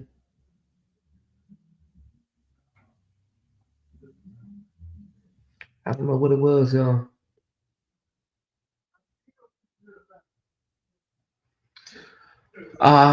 Okay, let me go back to the comments. Let me drop the link. I want to drop the link if there are any doctors, lawyers. Well, yeah, lawyers too.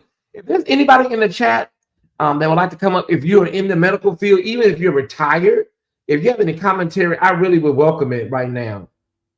Whether you're in the medical field actively or if you're retired, we really would appreciate your feedback. Mm-hmm.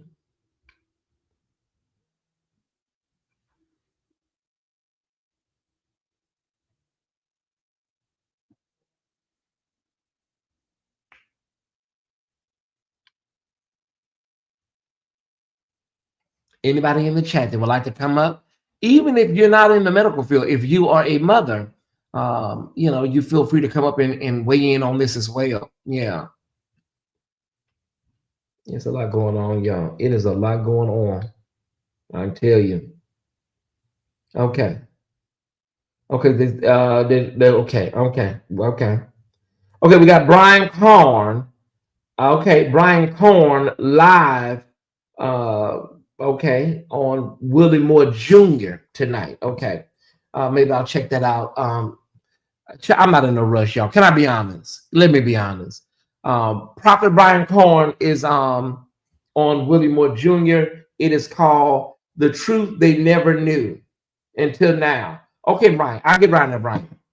Okay, thank you, Fire Squad. I believe Attorney Lee Mary posted this story on his Instagram and said that's when I saw it. Okay. Yeah. All right. Let me go back here to Tyesse Squad and see what somebody's saying. There should be some type of medical entry protocol for a situation like this already in place. Should be. Well, there's a law. It's posted right there. You're by law that whether you can pay or not. It's right on the door by the right on the wall by the door. Whether you can pay, you are, you know, there are rights that you have. You know, either that or transfer to another facility. It's listed at every hospital. There are laws. When you feel the baby in your butt, the head is right there. My God, that is a lot. And this is Ken Massey, of course. The family should send the video to CMS and the Joint Commission. That'll do it. Healthcare folks in the chat know what I'm talking about. Okay. Yeah, send it over to CMS. I don't know what CMS is, but it sounds serious. It was Callie, because you see yourself. If you're a Black woman, you see yourself, you know. All right. Ain't nobody coming up here. Okay, y'all, what y'all scared to speak out?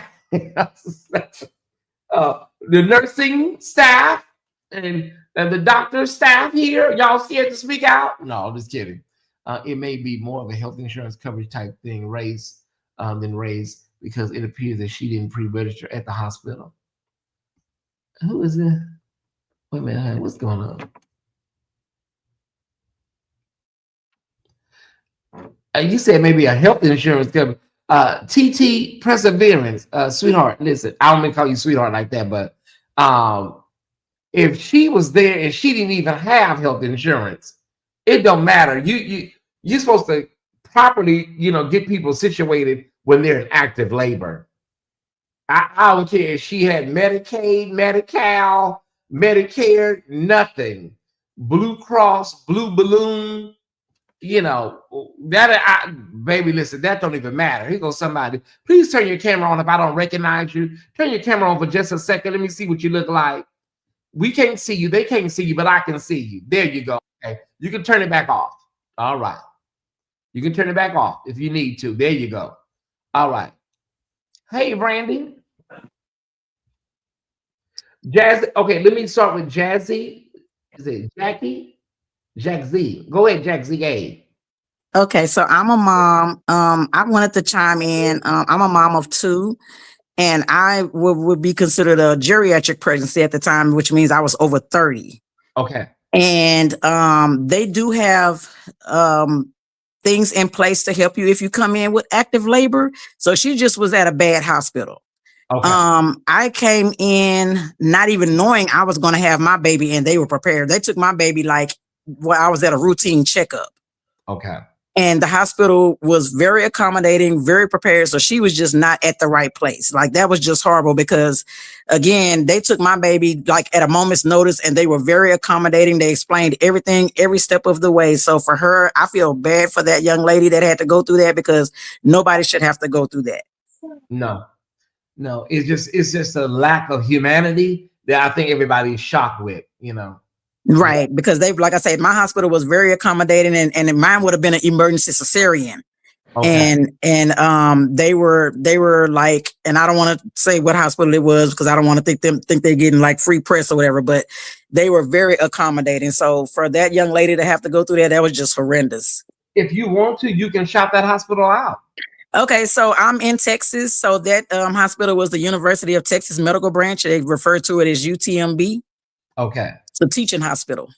Oh, well, of course, you know, like I tell people all the time, you know, people say a lot of things about like the county hospital in LA General, but that Mhm.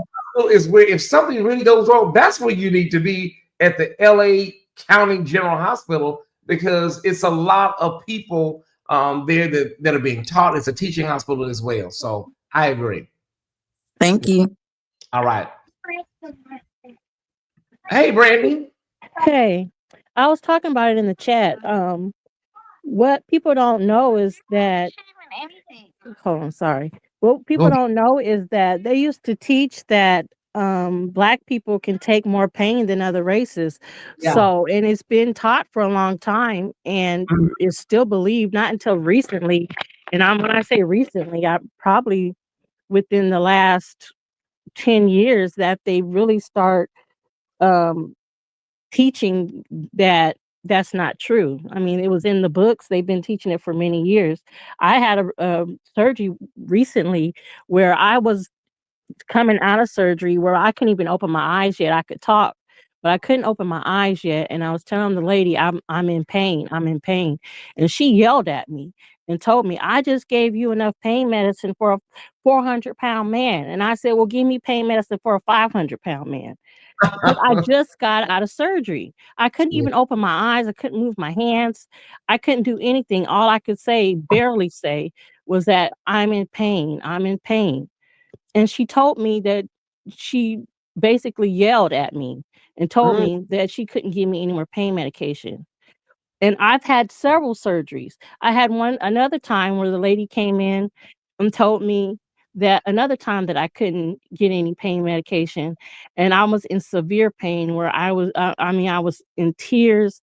I was just writhing around, and my husband just literally had to yell at this at the nurse and like get really loud for the charge nurse to come in for them to give me medication. I've experienced this so much. They think that I'm med seeking or different things, and I deal with chronic pain, so I'm in the hospital a lot, or I've had many surgeries where they think that I'm med seeking, and especially if you've had surgery, you're going to be in pain because yeah. you just got cut. Hmm. So I'm not med seeking if I just got cut, especially if it's the first or the second day. So I've dealt with this where the nurses will just straight out say no, where I had to call my doctor and say, the nurses will not give me medication. I haven't had. There was one time where I was in the hospital. I'm supposed to have my meds at 9 o'clock. The nurse did not. I did not see the nurse until 2 in the afternoon, Wow. and I literally had to call my doctor and say I have not had any meds since the night before. It's 2 o'clock. I haven't had any medication, and I've seen this so many times, so I totally understand the lack of attention from that nurse. And my heart just broke. Every time I see that video, my heart just breaks because I've had so many nurses like that, and I've seen it. I've felt the pain, and it's happened so much. And I'm in the South, and so that belief that we don't experience the pain, that's real. That is so real, and it's so believed even by doctors. You would be just astounded by that belief that we experience more pain than other races. Even to this day, they believe that I don't even it just upsets me so much, and I feel so sorry for that lady. I do too. It broke my heart. Thank you so much, Brandy, Mhm. for coming up. I hope that did you get some assistance the other night from the Thai Squad members? Yeah, I did. I filled my car up today. I'll email you. Okay, thank you. Yeah. I just want to make sure Thank you. you get some help. All right, I'll Thank I'll you. do another shout out for you soon. All right, Okay. bye bye. Cassandra, it's been a while, but it's so good to see you I, in the chat. I know I'm generally catching replays and I'm starting class in Harvard Medical School this week, so I've been very busy going to Boston and back. And so it's just been a tremendous journey for me. But I want to chime in. I am an RN, been one for almost 40 years. I used to work high risk OB, L&D. I worked everywhere in nursing. Man, it literally watching it, I had seen something about it, but I never saw the video and I didn't know what happened. I had just seen somebody put a post that this lady, somebody had been fired. And I said, as an RN, hey, completely agree. I had no idea what actually happened because this is the first time I've seen the actual video.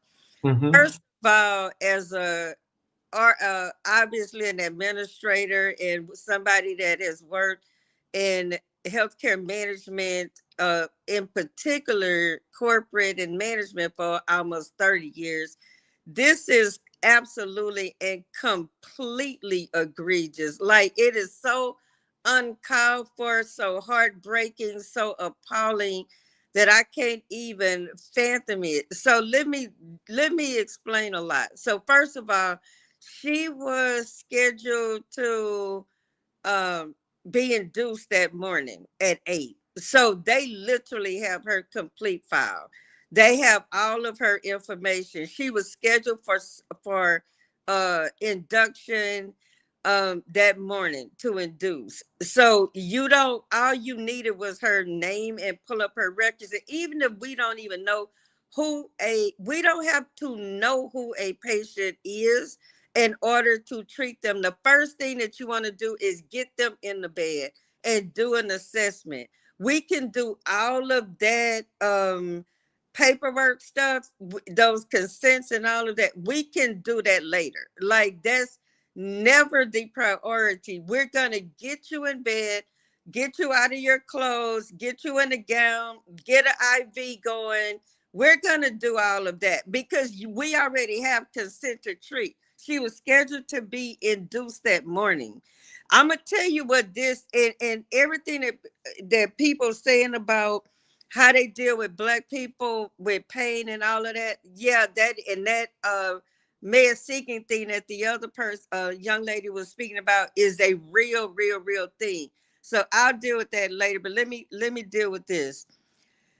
Oh my God, this like literally blows my mind. So where this stuff comes from is people going into nursing who don't truly want to be nurses. They're going into nurses because they want a job. Anytime I interviewed anybody to hire them, the first question I'm going to ask you is, why do you want to be a nurse? If they tell me about, I knew I could always have a job, I can make money, anything like that, I don't care what their education was, what their background was, I am never hiring them because you are dealing with somebody who does not have a heart for nursing. This is what you saw right there. It's twofold. She doesn't want to be a nurse, and probably because the lady is Black.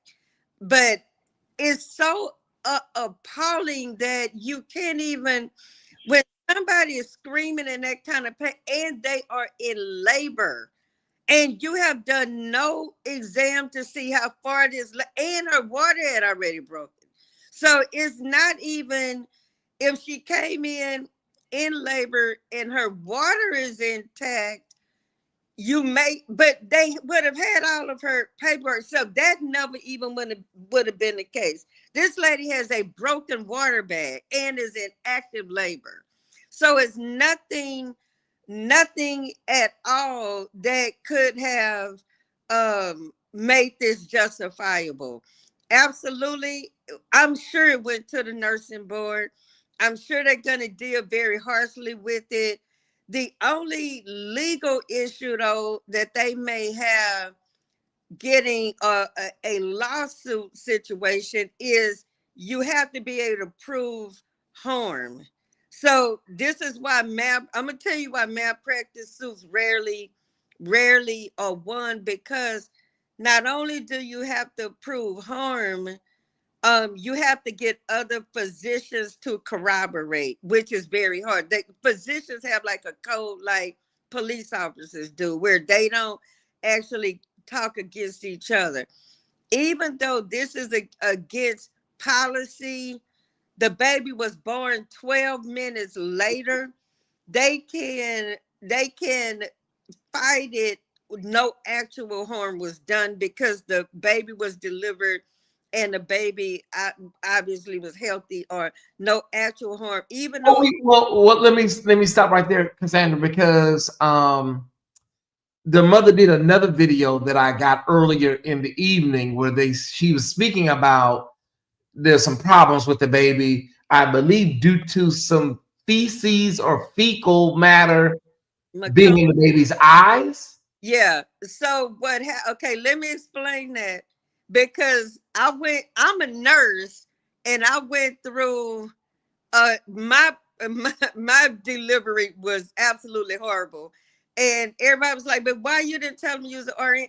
I should not have had to tell them that I was an RN to be treated appropriately, but that's a different story. So the baby ended up being what's called meconium stain, what we call meconium, to where it's so much trauma in the womb that the baby passes bowel movement, and then it may get in their eyes. So what they probably had to do was send the baby to NICU for evaluations. Meconium staining in and of itself is not going to win a lawsuit. Like, there would say the trauma resulted in a neurological situation with the baby, a neurological deficit because of this, then you would have a malpractice lawsuit. They will deal with it with the nursing board because it's egregious nursing practice, but winning it as a malpractice lawsuit would be a total different fight. And one of the hardest things to win today is a malpractice lawsuit. It's egregious, which is why I didn't sue. I was literally in labor for 3 days, over 70 something hours, because this is how crazy this was. They did not realize my pelvis was not large enough to pass my daughter. So I'm in active labor. I'm literally contracting every 2 to 3 minutes from Wednesday. They give me narcotics. They kept thinking I was in false labor because my cervix was not dilated, even though they told me they felt the presenting part. I said, you can't feel a presenting part if a baby is not engaged in the pelvis. And I've only had one child. I told him I never felt the dropping of where the head would engage in the pelvis. I told him I never felt that. They're literally doing vaginal exams and do not know my baby's not engaged. That was the first thing. We go through Thursday. They're giving me narcotics. The contractions never stop, which is another sign you're in active labor. If you're in false labor, if they give you a narcotic, the contractions are gonna stop. I kept contracting. I literally don't know how this even happened, that I was able to endure this for this long. Saturday morning, they literally do an ultrasound, Tyesse, and do not see that my child is not only not engaged in the pelvis, but is breached. Tell me, how do you do an ultrasound and you don't see that my child is breached and not engaged? What they did. I'm a whole RE. I didn't tell them that, but I should not have had to tell them that I'm a nurse to be treated right. So they literally give me Pitocin, which is now inducing my labor. It's making the contractions harder. My cervix could never have been dilated because my child was never in my pelvis. Okay. They induce my labor. I literally go through labor from 8 or 9 o'clock that morning when they induce me till 5-something Saturday evening. I have been contracting literally since Wednesday. Now we're at Saturday. That's when they finally take me to the OR and do a cesarean. They did not know my child was breached until they literally cut open my stomach. And I was out of it, but I could hear them. And my ex-husband was in a room. They said, "Oh, she's breached." How do you not know that? And you did a whole ultrasound this morning. If that, and I asked the lady, I said, "Do you feel the presenting part?" Every time a nurse came and checked, they told me they felt a presenting part. How do you feel a presenting part when you're not, she's not even engaged? So all of this trauma is like you're squeezing a baby through concrete for literally 3 days. And when she came out, she was so meconium stained, like what that baby, that what happened to that baby. So they of course had to take her to NICU. She's and so now they're kissing my behind because they think I'm gonna sue. They think all of this stuff is gonna happen. And I'm gonna tell you what made this so crazy. Okay. My doctor was out of town, and when she told me who was covering for her, this is the one doctor that we all said would never touch us with a 10-foot pole. I said, "Dr. Maya, please do not, please." She's like, "Cassandra, you know we're close to being ready to deliver. You will be fine." This doctor was Bernard Rosenfeld. All of us said he would never touch us with a 10-foot pole. He was so incompetent. And then I'm gonna tell you what they did. My daughter was born October 30th. Okay, hold on one second. Hold on one second. Oh, hold on. Doctor, what'd you say? What was his name? Bernard Rosenfeld. Bernard Rosenfeld. Your experience or your statement is based on your personal experience with him during your labor experience. No, that's my experience with him being a nurse that worked with many of his patients. That's why we are, and it's my experience. It's all about That's your personal experience. Okay. But the views are not Tyesse's, they're Cassandra Barnes's. Okay. Okay. So we always said he would be the doctor that would never touch us with a 10-foot pole. When Dr. Mott, who was my actual doctor, got back in town the next day, I'm gonna tell you how treacherous they were. She didn't know none of what happened to me. They had back then, this is 32 years ago. They had taken all of the medical records out of my chart. And the only thing that was on the medical history was cesarean delivery related to breech presentation. None of 3 days worth of notes was gone. Everything was gone. And when I told her what happened, she was like, "What?" And she showed me the chart that none of those constant records where they were supposedly filling my cervix, saying it was dilated. I think they told me it was dilated like 3 or 4 centimeters when it couldn't have been dilated at all because she never engaged in the pelvis. That was first. And even with her being breached, you would never do a vaginal delivery on a breech presentation. So it was just egregiousness all the way around. I didn't file a suit. I didn't want, as my child stayed in NICU for a few days. They cleared her neurologically. She was all bruised from, it's literally when a baby is in the womb and is being contracted, it's literally like concrete, squeezing that baby to push that baby through that birth canal. So when you have where and my child was small. She was only like 6 pounds, 7 ounces. But my pelvis was still too small for her to pass through. So I'm literally in labor for 76 plus hours. And they didn't take her by cesarean and did a whole ultrasound, which is still mind-boggling to me, how you don't see that this baby is breached. So this level of egregiousness is so appalling that is not even funny. You know, I can't even fathom. I don't care what the race of the person is, that a woman can come in screaming like that, and you literally, the first thing you want to do is get them in the bed, get them undressed, get them, because you don't know where their presenting part is. And her water has broken. So I don't, something needs to be done. I don't think they will win a lawsuit behind it, honestly, but the nursing board will definitely deal with it with that nurse's license. They would definitely sanction her license for sure. They definitely would do that.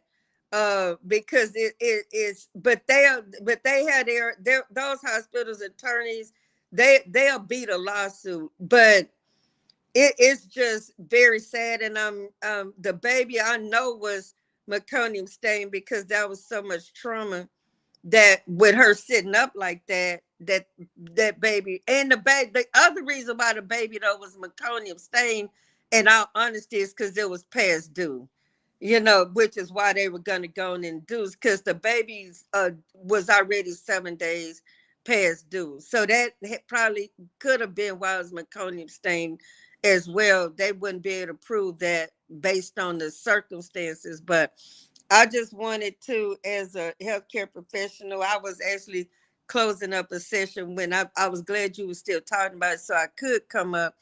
But nothing about this was acceptable, and but definitely her nursing license should be sanctioned. But they're not gonna win a lawsuit.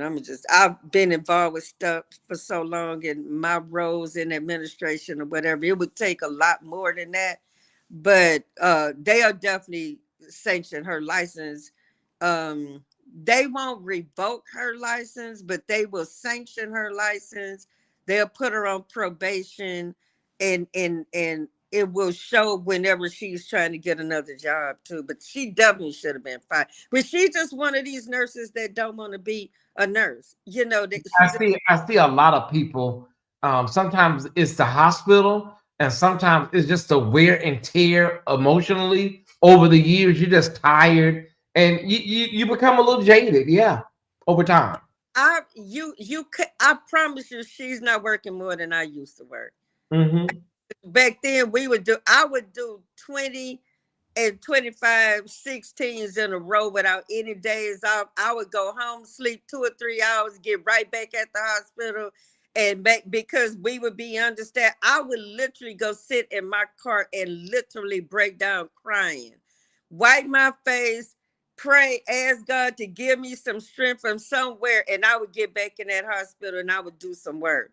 So I'm a therapist and a nurse, right? I have so many nurses that are clients of mine. They're burnt out in 9 months. They're burnt out in a year and a half. I'm like looking at them like, you work 12-hour shifts 3 days a week. You have 4 days a week off, and then you still got to take mental health days.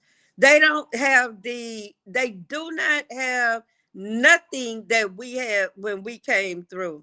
They don't have it, and they don't know how to deal with crisis. They don't care about people, and they're nurses for the wrong reasons. I don't care how tired we were. It's just nothing in us would have let that lady. And then with them telling her where a wheelchair is, like, I can't even fathom somebody telling me a patient is out here in active labor, and I'm not running out there with a wheelchair to get them on a stretcher. Like, and especially as close as her contractions were. Like, say if her contractions were 5 minutes apart, you can maybe have a leeway to sign papers. But the fact that they were going to induce her, they had all of the consents. They had everything that they needed. She was scheduled for surgery. They just didn't have a bed. So they had everything that they needed already. So yes, she has to do her nursing assessment. I get that. But that could have very easily, and she had a historian there. So the lady's mom, which is what we call a historian, she was there that could give them any information that they needed. So You didn't have to have all of that. Having that girl stand, first of all, she would have fallen when she stood up and turned around toward that wheelchair.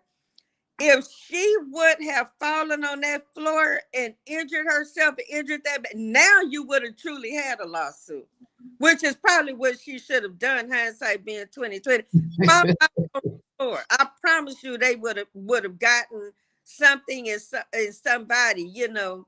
But it's just it was hard for me to watch because I'm a nurse.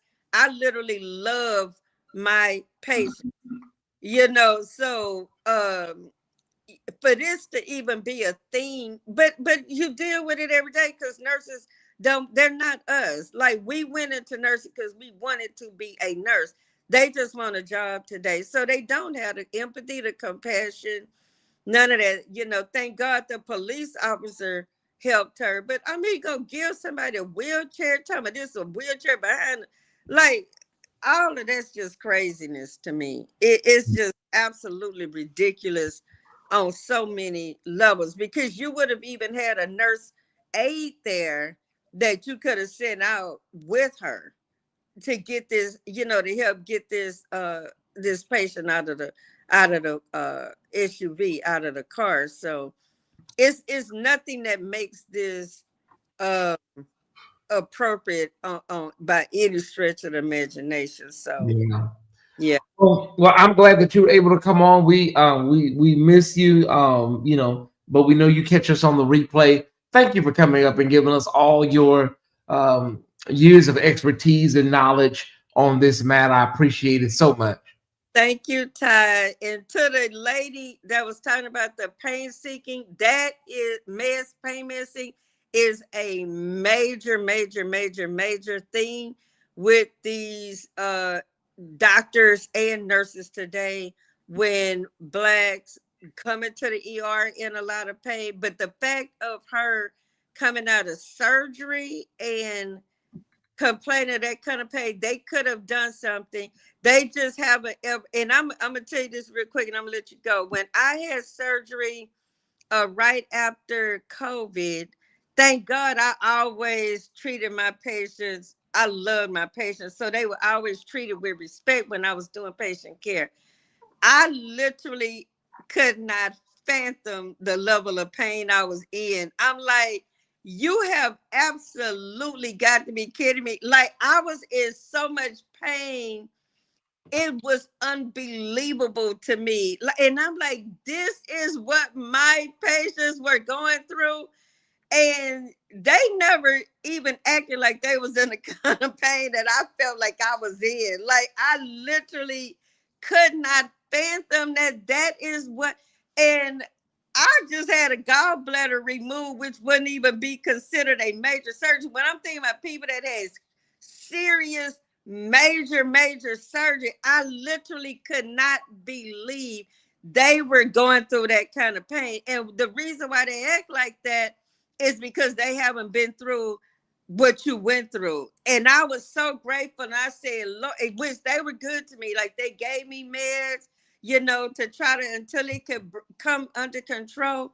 And I was so grateful. I said, Lord, thank you that I always treated my patients with dignity and respect. I love my patients the same way I love my clients in therapy, because if I would have treated them like that and had that surgery and realized the level of pain that I was in, and my surgery was laparoscopic, and I literally could not take the pain, I was like, Lord, this is what they were going through, and way worse, because their surgeries were way more extensive than mine. But that is a big thing with blacks, to where they feel that, you know, we're med seeking and stuff like that. So my heart goes out to her. But I feel you, because until I had that, so I didn't even remember being in that kind of pain with my cesarean. But of course, you know, that I had all those IV meds and stuff like that. But man, that blew me away how much pain I was in. And so I was just grateful that I had always treated my clients and my patients with dignity and respect. I love them. And but you just got a different beast, and this is why you have to pray and ask the Holy Spirit, anoint every healthcare worker. When you go into a hospital, ask the Holy Spirit, anoint your healthcare workers, your physicians, everybody that deals with you, deal with their heart, and give them the level of compassion that they need to service you, because it's crazy out here today. So thank you, Ty. You are so good. You are literally one of my absolute favorite bloggers. I said, guy, Ty sounds like he got some serious education. You're so knowledgeable, and I know you. I don't think you said you went to college, but No, you. I went to community college. Oh, okay. But you really, it's very few people that hold my attention. Your commentary, you have thoroughly educated me on the LBGTQ community, because I have so many clients in the community, and you helped me to understand it. I highly respect the community. And I have a praise report real quick for the community. I had a client earlier today that has always been lesbian, and we have been praying for her mom. Oh my God, her mother abused her so bad as LBGTQ, and I apologize, I don't have the letters right. She literally tried to drown her in the baptism water at the, Catholic churches have those. Yeah. She tried to drown her in that as a baby. She horrifically beat her. Oh my God, this young lady has gone through absolute hell. And we have been praying for her mom to own how she treated her. If I told you her story, it would literally bring the level of abuse and rape and violation that she had. She was raped so bad, she had to have a hysterectomy because of the level of abuse that she suffered. And her mom, it literally brought tears to my eyes, called her this weekend and literally repented, apologize. She said, "You are my child. I love you. I hate the way I treated you." Oh my God. And the stuff that she owned, how she treated this young lady, so diabolical. And because she hated the fact that she was lesbian. And it has really given me a heart for the community. You taught me how things I never would know about the community, so that when I do counsel with them, I'm counseling with them from more of a knowledgeable place than me not being so. And one of them told me this time, and I'll let you go. He said, I mean, there was a female. She said, I said, I don't know why God is sending me so many people in, because at one point, a vast majority of my clients were LBGTQ. And she said, because Cassandra, you will help us heal without making us think God hates us. And oh my God, when she said that, she said, you, you see us. Yeah. To affirm us. And man, that thing took me out when she said that. And so don't, I do believe you can be born with the proclivity to same gender. I don't agree when Larry says, if you can change it, you were never gay. I don't agree with that. But I Yeah, do. me and Larry don't agree. We don't agree on that. But it's okay to disagree on things. We can all agree on anything. Yeah. Exactly. But I know I have had clients that their proclivity actually really did change, to where that desire that they have for same gender attraction actually did leave them. So I don't debate that, but I absolutely know you can be born with that. And one of my clients, my patients as a nurse, said this to me. He said, "When did you choose to be heterosexual?" And I said, "I didn't choose to be." He said, "Oh, so you didn't choose your sexuality, but I chose mine."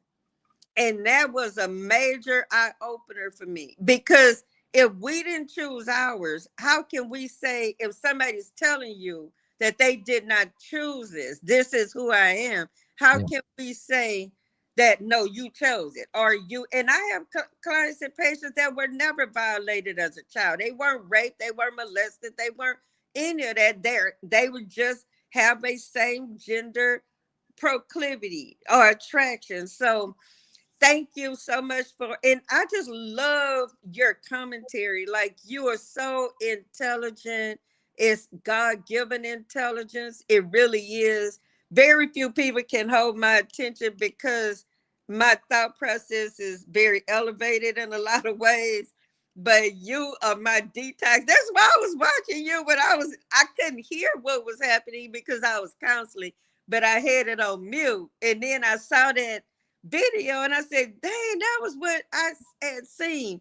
And as soon as my session was over, I turned it up and I heard you say, if anybody's a healthcare professional. And so I'm glad, but I just want to give you your kudos. You are truly, truly, truly amazing human being. I love your heart. I really, really do. And you are literally, are actually my favorite blogger, you know.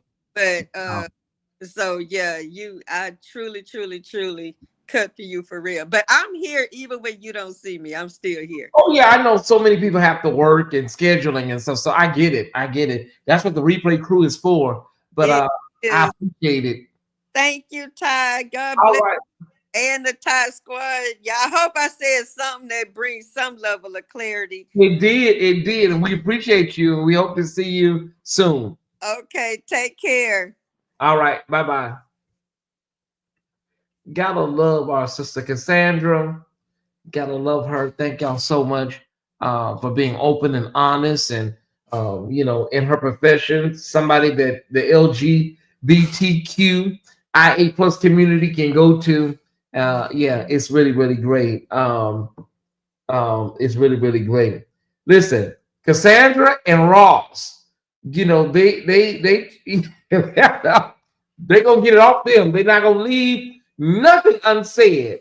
Cassandra and Brother Ross, I promise you, when they leave, nothing will be unsaid. Listen, while y'all giving me my roses, make sure y'all hit this Cash App. Let's see what we got. Let's see what we need to raise. Y'all passing out these roses and tulips and stuff. Wait, stop, James. Wait, let me see what we need. Okay, we just need. Oh, we need $45. All right, we good to go. There are ways to give on your screen. This is our final appeal. Those are the ways to give: $11.17 or $7.77. Those are the ways to give. We are $45 short. We want to give a praise report. Collectively, you guys helped Sister Brandy with $200. So thank y'all so much. She said she was able to get the things that she needed, and we're appreciative of your support. Sister Brandy said that y'all gave her collectively close to $200. So about $197. We thank y'all for that. Okay. We appreciate you for helping her out, right? Sometimes all you need is just a little bump, not a bump, a little boost. Sometimes all you need is a little boost. So the number to give is 1117 or 777. If our goal is not met tonight, we will catch it up on tomorrow. All right. I do have the other part of that video. Let me see if I can run that video right now. And so I didn't get that earlier. Okay, hold on. All right, somebody just gave something sizable. Okay, hold on 1 second. Hey guys, I'm here with Mom and Baby Cash. They are doing well. He has a doctor's appointment tomorrow at the pediatric center. It's a lot of concerns. They taking tests on him. He still have to go through several other tests down the line because he was born with his eyes open, and due to the stress and trauma that occurred in the triage area, the baby had a bowel movement in Mom, and the fluids was green, and like I said, he born with his eyes open. So they are taking all that in consideration as well. but he's eating well, sleeping well, looking good. And I was also reading a lot of the comments, and some of you under the impression it was twins. They are not twins. This is daughter with baby Cash, and this is other daughter with baby DJ. They are a month apart. DJ born 10/10 and KJ born 11/11. Thank you again for your support and your concerns, and we will most definitely keep you updated.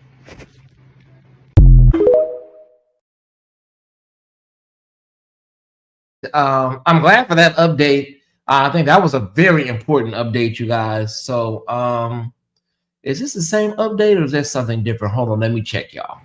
Hey guys, I'm here with mom and baby. No, okay, that's the same thing. Okay, so yeah, the baby, I'm sure the baby will be all right, even with that issue. I'm sure the baby will be okay. Let's just keep the baby in prayer.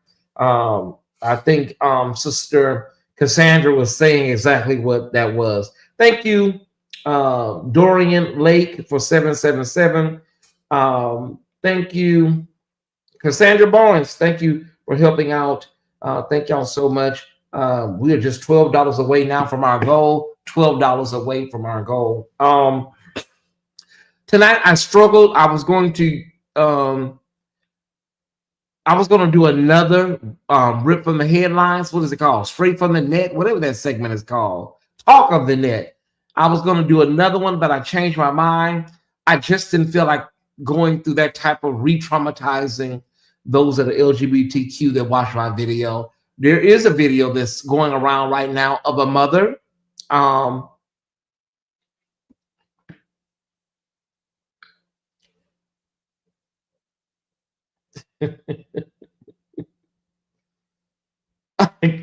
Kendall, you're a mess. There is a video of a mother that attacked her gay son, and she was upset that her son brought a older man in the house, snuck him in, and that video is gone viral. And I said to myself, I was like, well, that could be the talk of the net. But I said, we've seen this. We've seen this a lot, and I'm not going to re-traumatize a lot of people that have been through that. So I just made the editorial decision not to show it tonight. You can look it up. You can go find it on your own.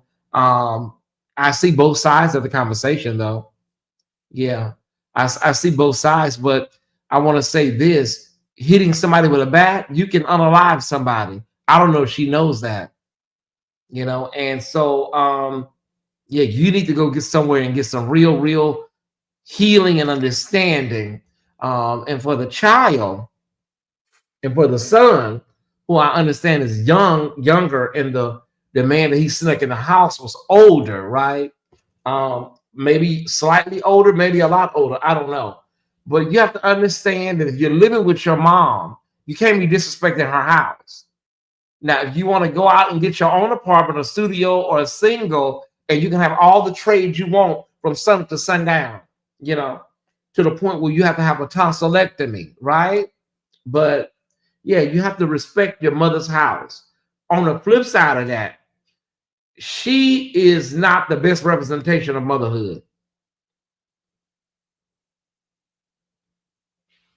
Let's be clear. That mother is a real bad representation of motherhood when you are chasing a man out the door, beating him with a bat, then you come back in the house and beat your child with a bat.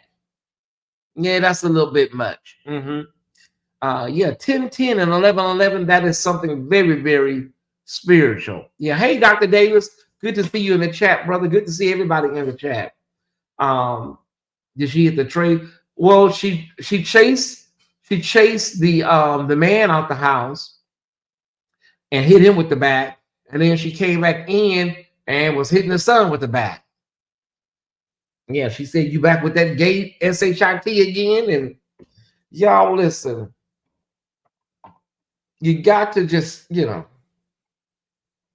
you're LGBTQ and you don't have your own house, honey, you need to either go to the park Go to all the places we went to. Go to the club. Go to the kickback spot.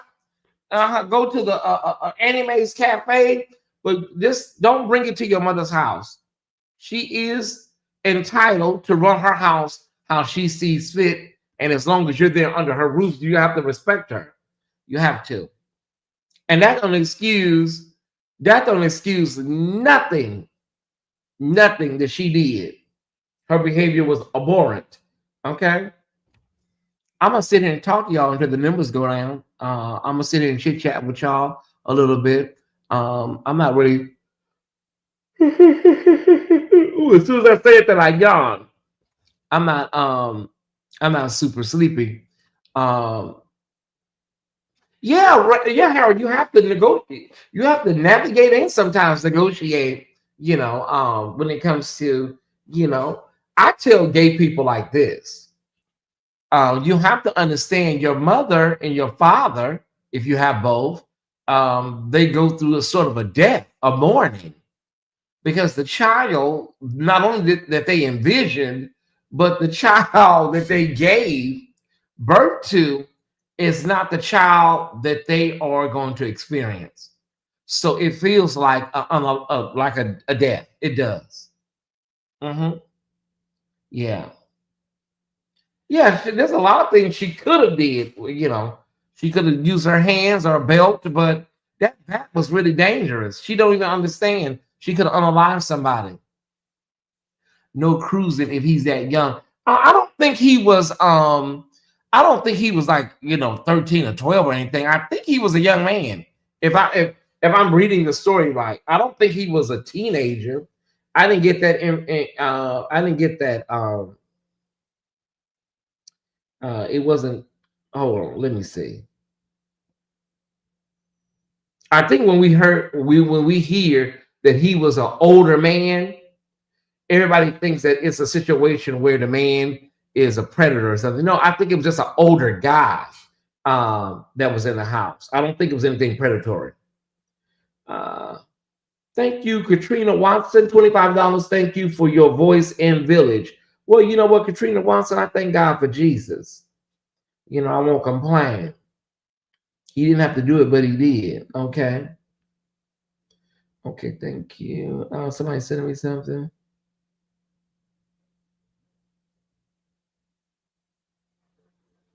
Okay. I will get on this probably tomorrow. I have something ready on this tomorrow. LaSayla, I have something work. I'll have this out to the people tomorrow. He was 17. Okay, all right. I just thought he was older. I thought he was maybe 21, 22, something like that. He had brought in an older woman. I wonder how. Well, you bring in an older woman, a lot of times they don't even care. A lot of times they don't even care if it's an older woman. But it's like, y'all know. Thank you, Anjanette, for 7-Eleven. I like that. I like that combination. Thank y'all. We reached our goal tonight. Thank you so much. We reached our goal. He had brought in an older woman. Yeah. Mm-hmm. Tony told me that once. Tony told you what, Ken? What did he tell you? Mm-hmm. Listen, you'll be 18, honey, in a year. Whenever you turn 18, could be next month. When you're 18, honey, just go do whatever you need to do. You can live your life the way you want to live it. But you're living in somebody else's house, So you're living in your mama's house. And she's obviously very homophobic. And she may not be so much homophobic as she may be very ignorant, because they are two different things. Mm-hmm. She may just be very ignorant to some things, And listen, I ain't trying to have this conversation at 11 o'clock at night, at midnight, y'all, but there's a reason for parents to be fearful of their children that are LGBTQ out here in this world. Hate crimes, HIV/AIDS, all kinds of things. As I shared earlier, domestic violence. There are a lot of things that play in your parents' mind. Unfortunately, and fortunately, listen, those are the same things that every parent goes through. Thoughts, And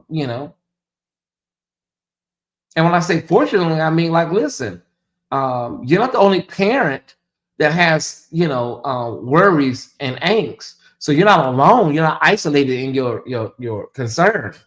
That makes you a decent parent, but sometimes it makes you a good parent, but sometimes you show up wrong for your child.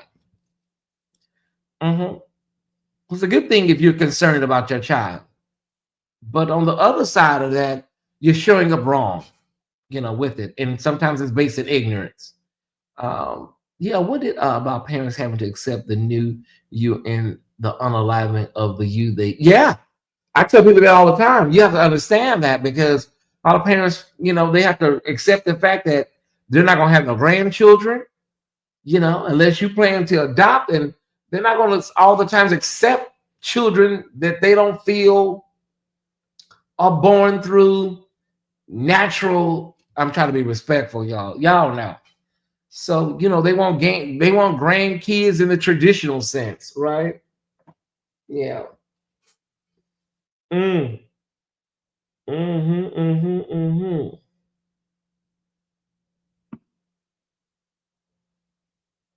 But when we were young, to get back to that, when we were younger, even as a 17 and 18-year-old, as a 16 and 17-year-old, we were, out in the streets, and before we even got to the point where we understood some things, a lot of us were 15, 16, 17 years old, doing all kinds of stuff.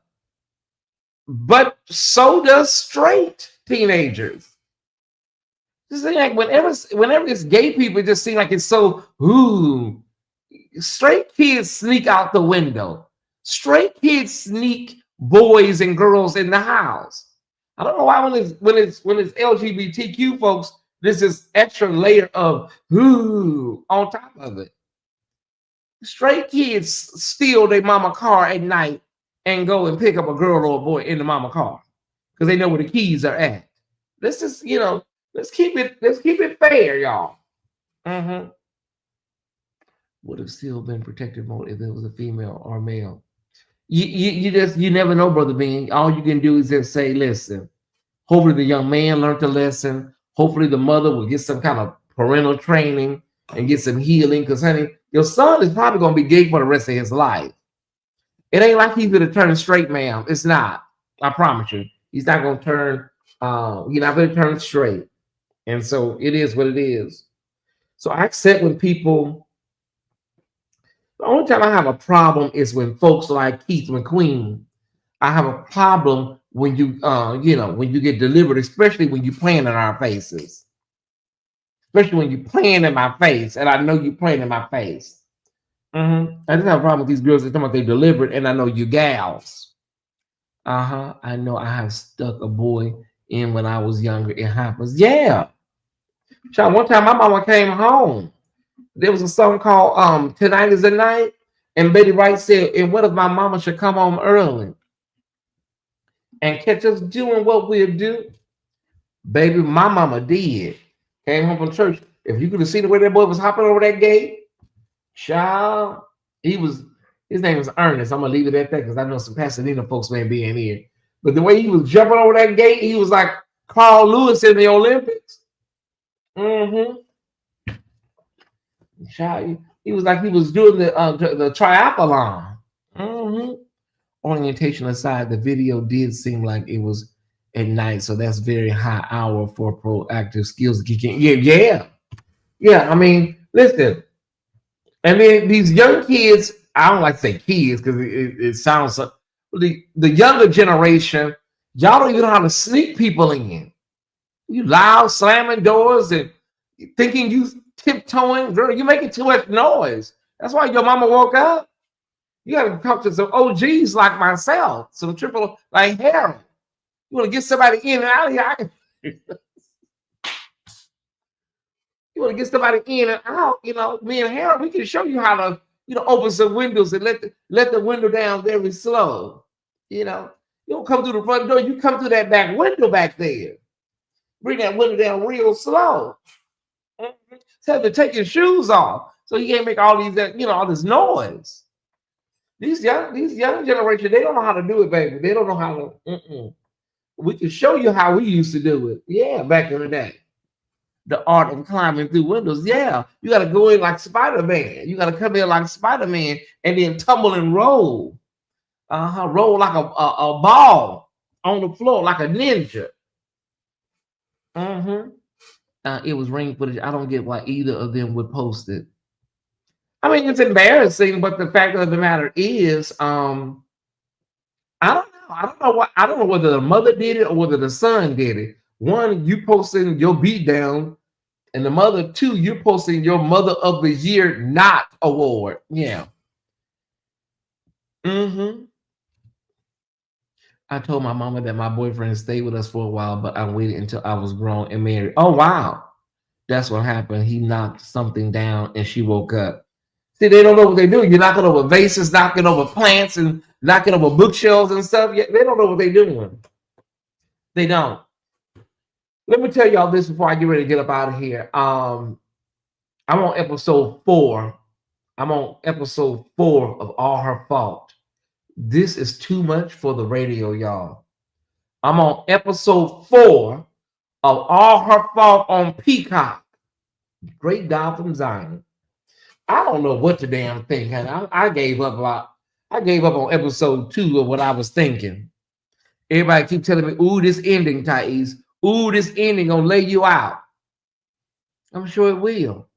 Y'all knocking over tables, knocking over Etta J's and stuff, knocking over bookshelves. No wonder she woke up. You know, black mamas are very light sleepers, you know. He was definitely an amateur. Get your own. Yeah, but when you turn 18, go find your little efficiency somewhere, a little walk up or something. If you got a job and you can afford it, you know. That one lady though, she's really, really annoying. Like, girl, I don't know how. What's her name? Dakota Fanning.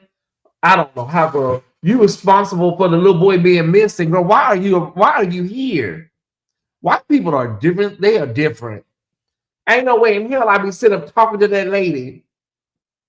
Am I the only one that thinks like that? Like, ma'am, you're responsible for my child being missing. Get out of my face. Get out of here before I beat you. I beat you with this damn bat like that woman. Get out of here.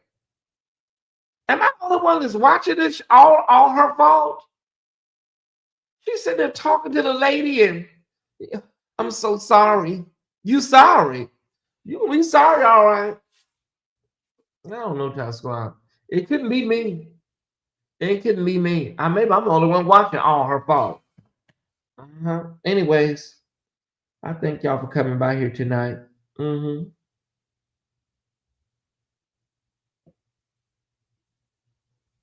my aunt just told me my cousin just had her baby this morning. All right, cool.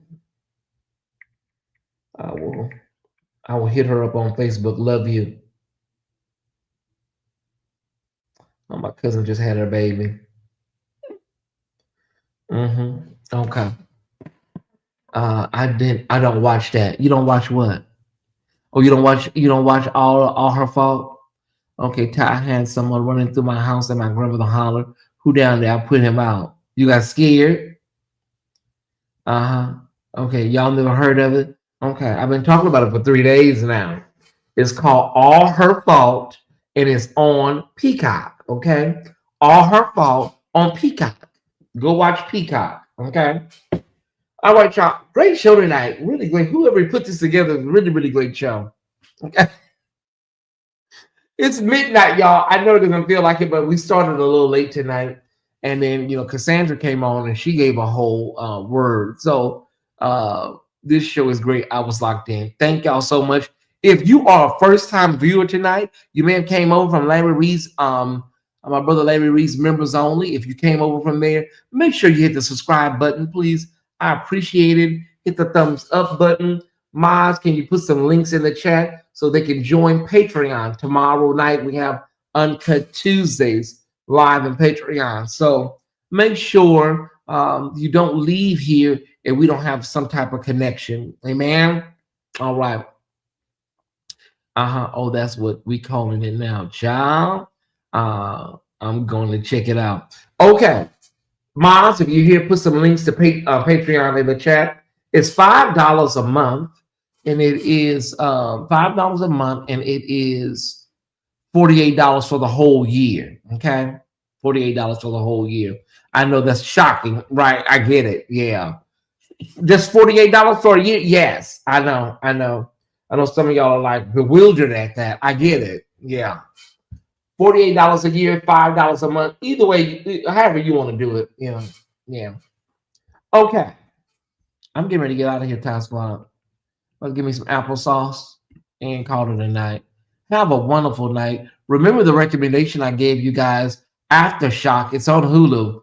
It's concerning Black women's health. Okay. It's called Aftershock. See if it's still available on Hulu. Y'all let me know if it's still available on Hulu. Okay. All right.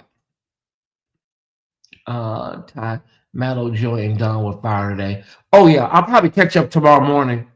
Yeah, I'll probably catch up tomorrow morning. Thank you, Mama Joyce. I appreciate it. All right. Thank you, Naida. Thank y'all so much. I appreciate the support and the compliments. It means a lot to me. Okay, I'm gonna get on the highway. Have a wonderful, wonderful evening. The rest of your night, rather now. Okay. All right, everybody. Let's get out of here.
Okay, we're not trying to play that again. Good night, everyone. I'll see y'all tomorrow. Bye.